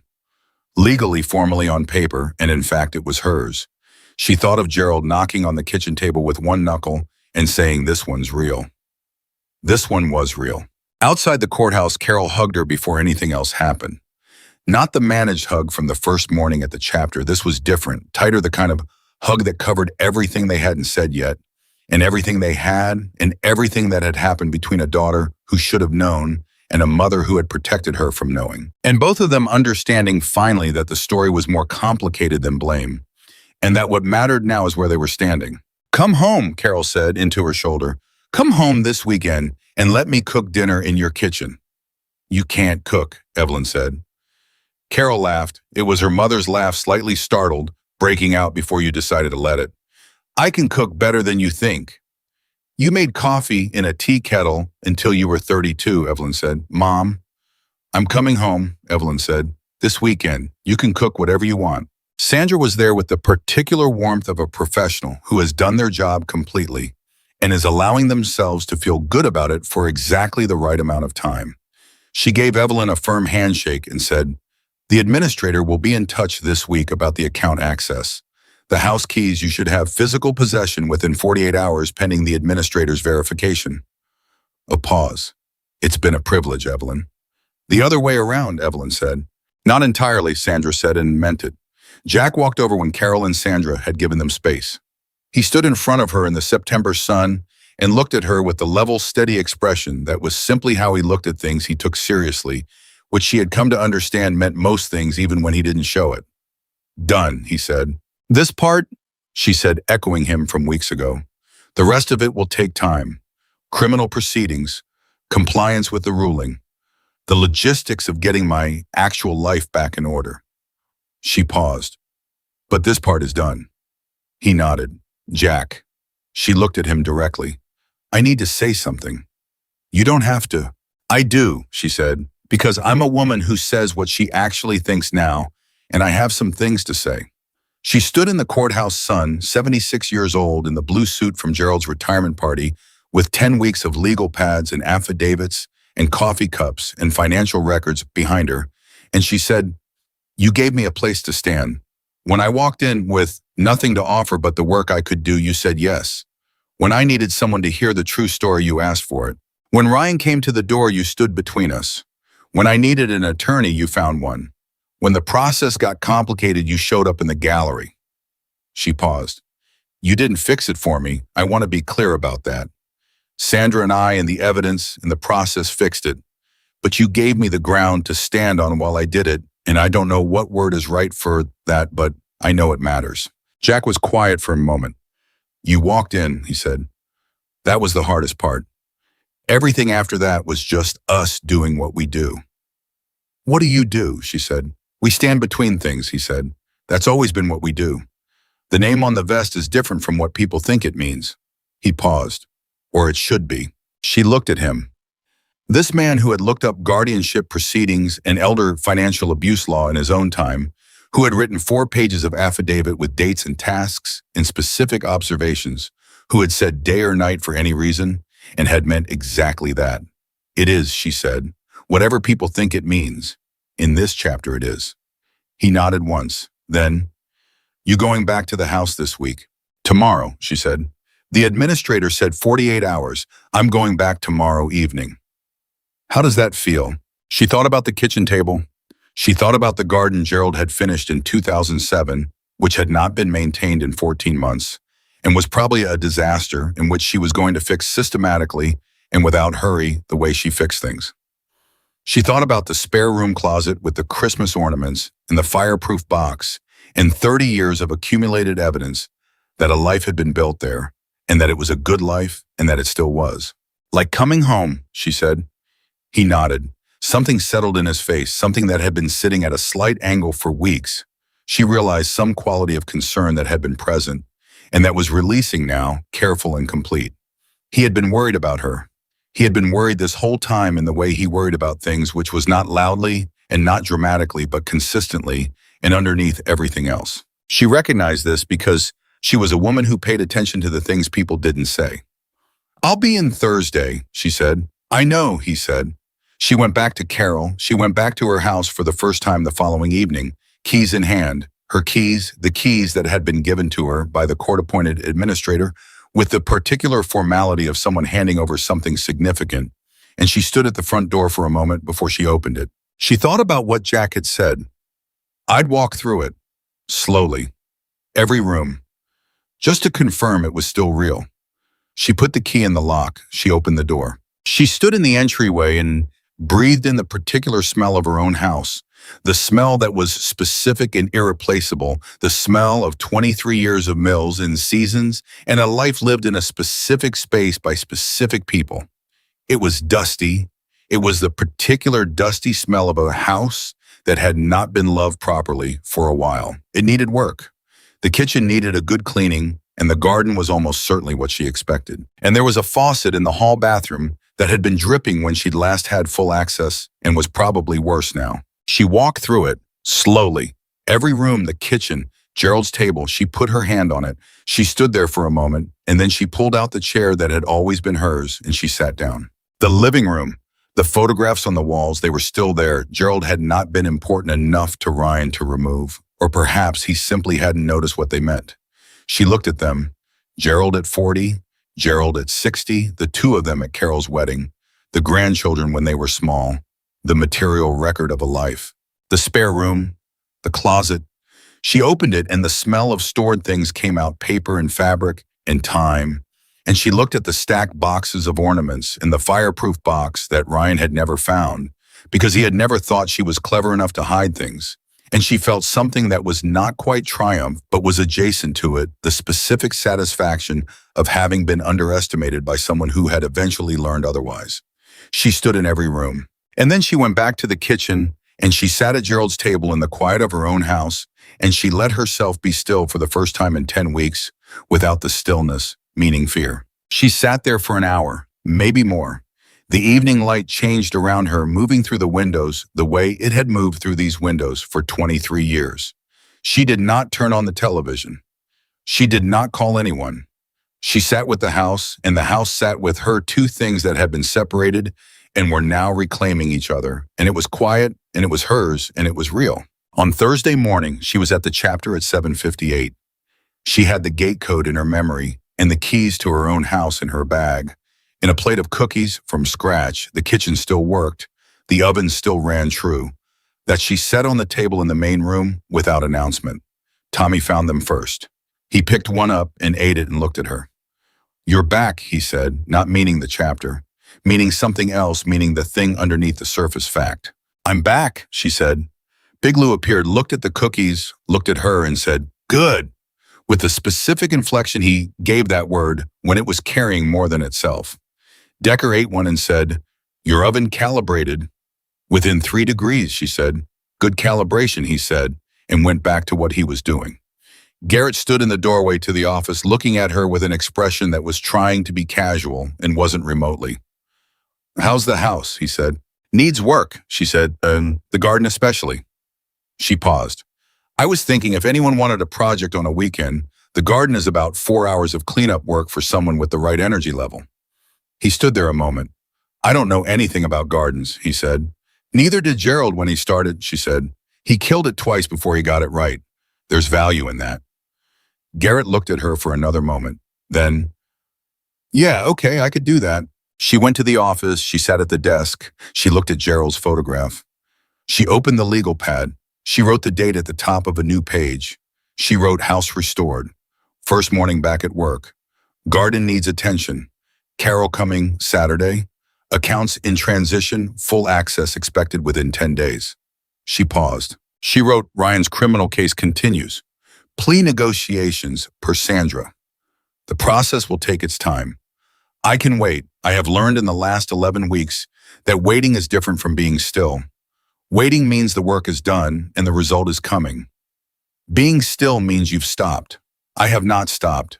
I don't intend to." She paused again. She looked at Gerald. She wrote, "What I walked into that first morning and what I have now are not the same thing. Not just legally, not just practically. Something more than that, something I didn't know I was missing. I walked in with the work I could do, and I found people who needed it and did it. And in doing it, I found that the work was never only the work. The work was also the proof. The proof that I was still here, still capable, still someone with something to give. He told me I had nothing. He was wrong in a way that I can now document in detail across 43 pages and 14 weeks of legal proceedings. I had everything. I just needed somewhere to stand while I proved it." She capped her pen. She closed the legal pad. She looked at the organized shelves, the labeled folders, the account ledgers in order, the system she had built in this office that worked because she had made it work, because she had the expertise and the precision and the 31 years behind her and the gate code in her memory, and the 7 people on the other side of the wall who had each in their own way decided she was worth standing next to. She heard the front entrance. She heard Jack's voice, and then Tommy's, and then the familiar morning noise of the chapter assembling itself, the overlapping sounds of a place where people worked and argued and cared about things, and were not any of them as simple as they appeared from the outside. She opened the quarterly accounts to the current page. She picked up her pen. She went to work. And Evelyn Parker, 76 years old, bookkeeper, grandmother, the woman who had walked through an unexpected door with nothing but the work she could do, and the truth of who she was, sat in her office in the Silver Creek Hells Angels chapter and did what she had always done and what she would keep doing and what no one and nothing was ever going to take from her again. She showed up, she paid attention, she told the truth, and she made the numbers right. That was who she was. That had always been who she was, and now everyone knew it.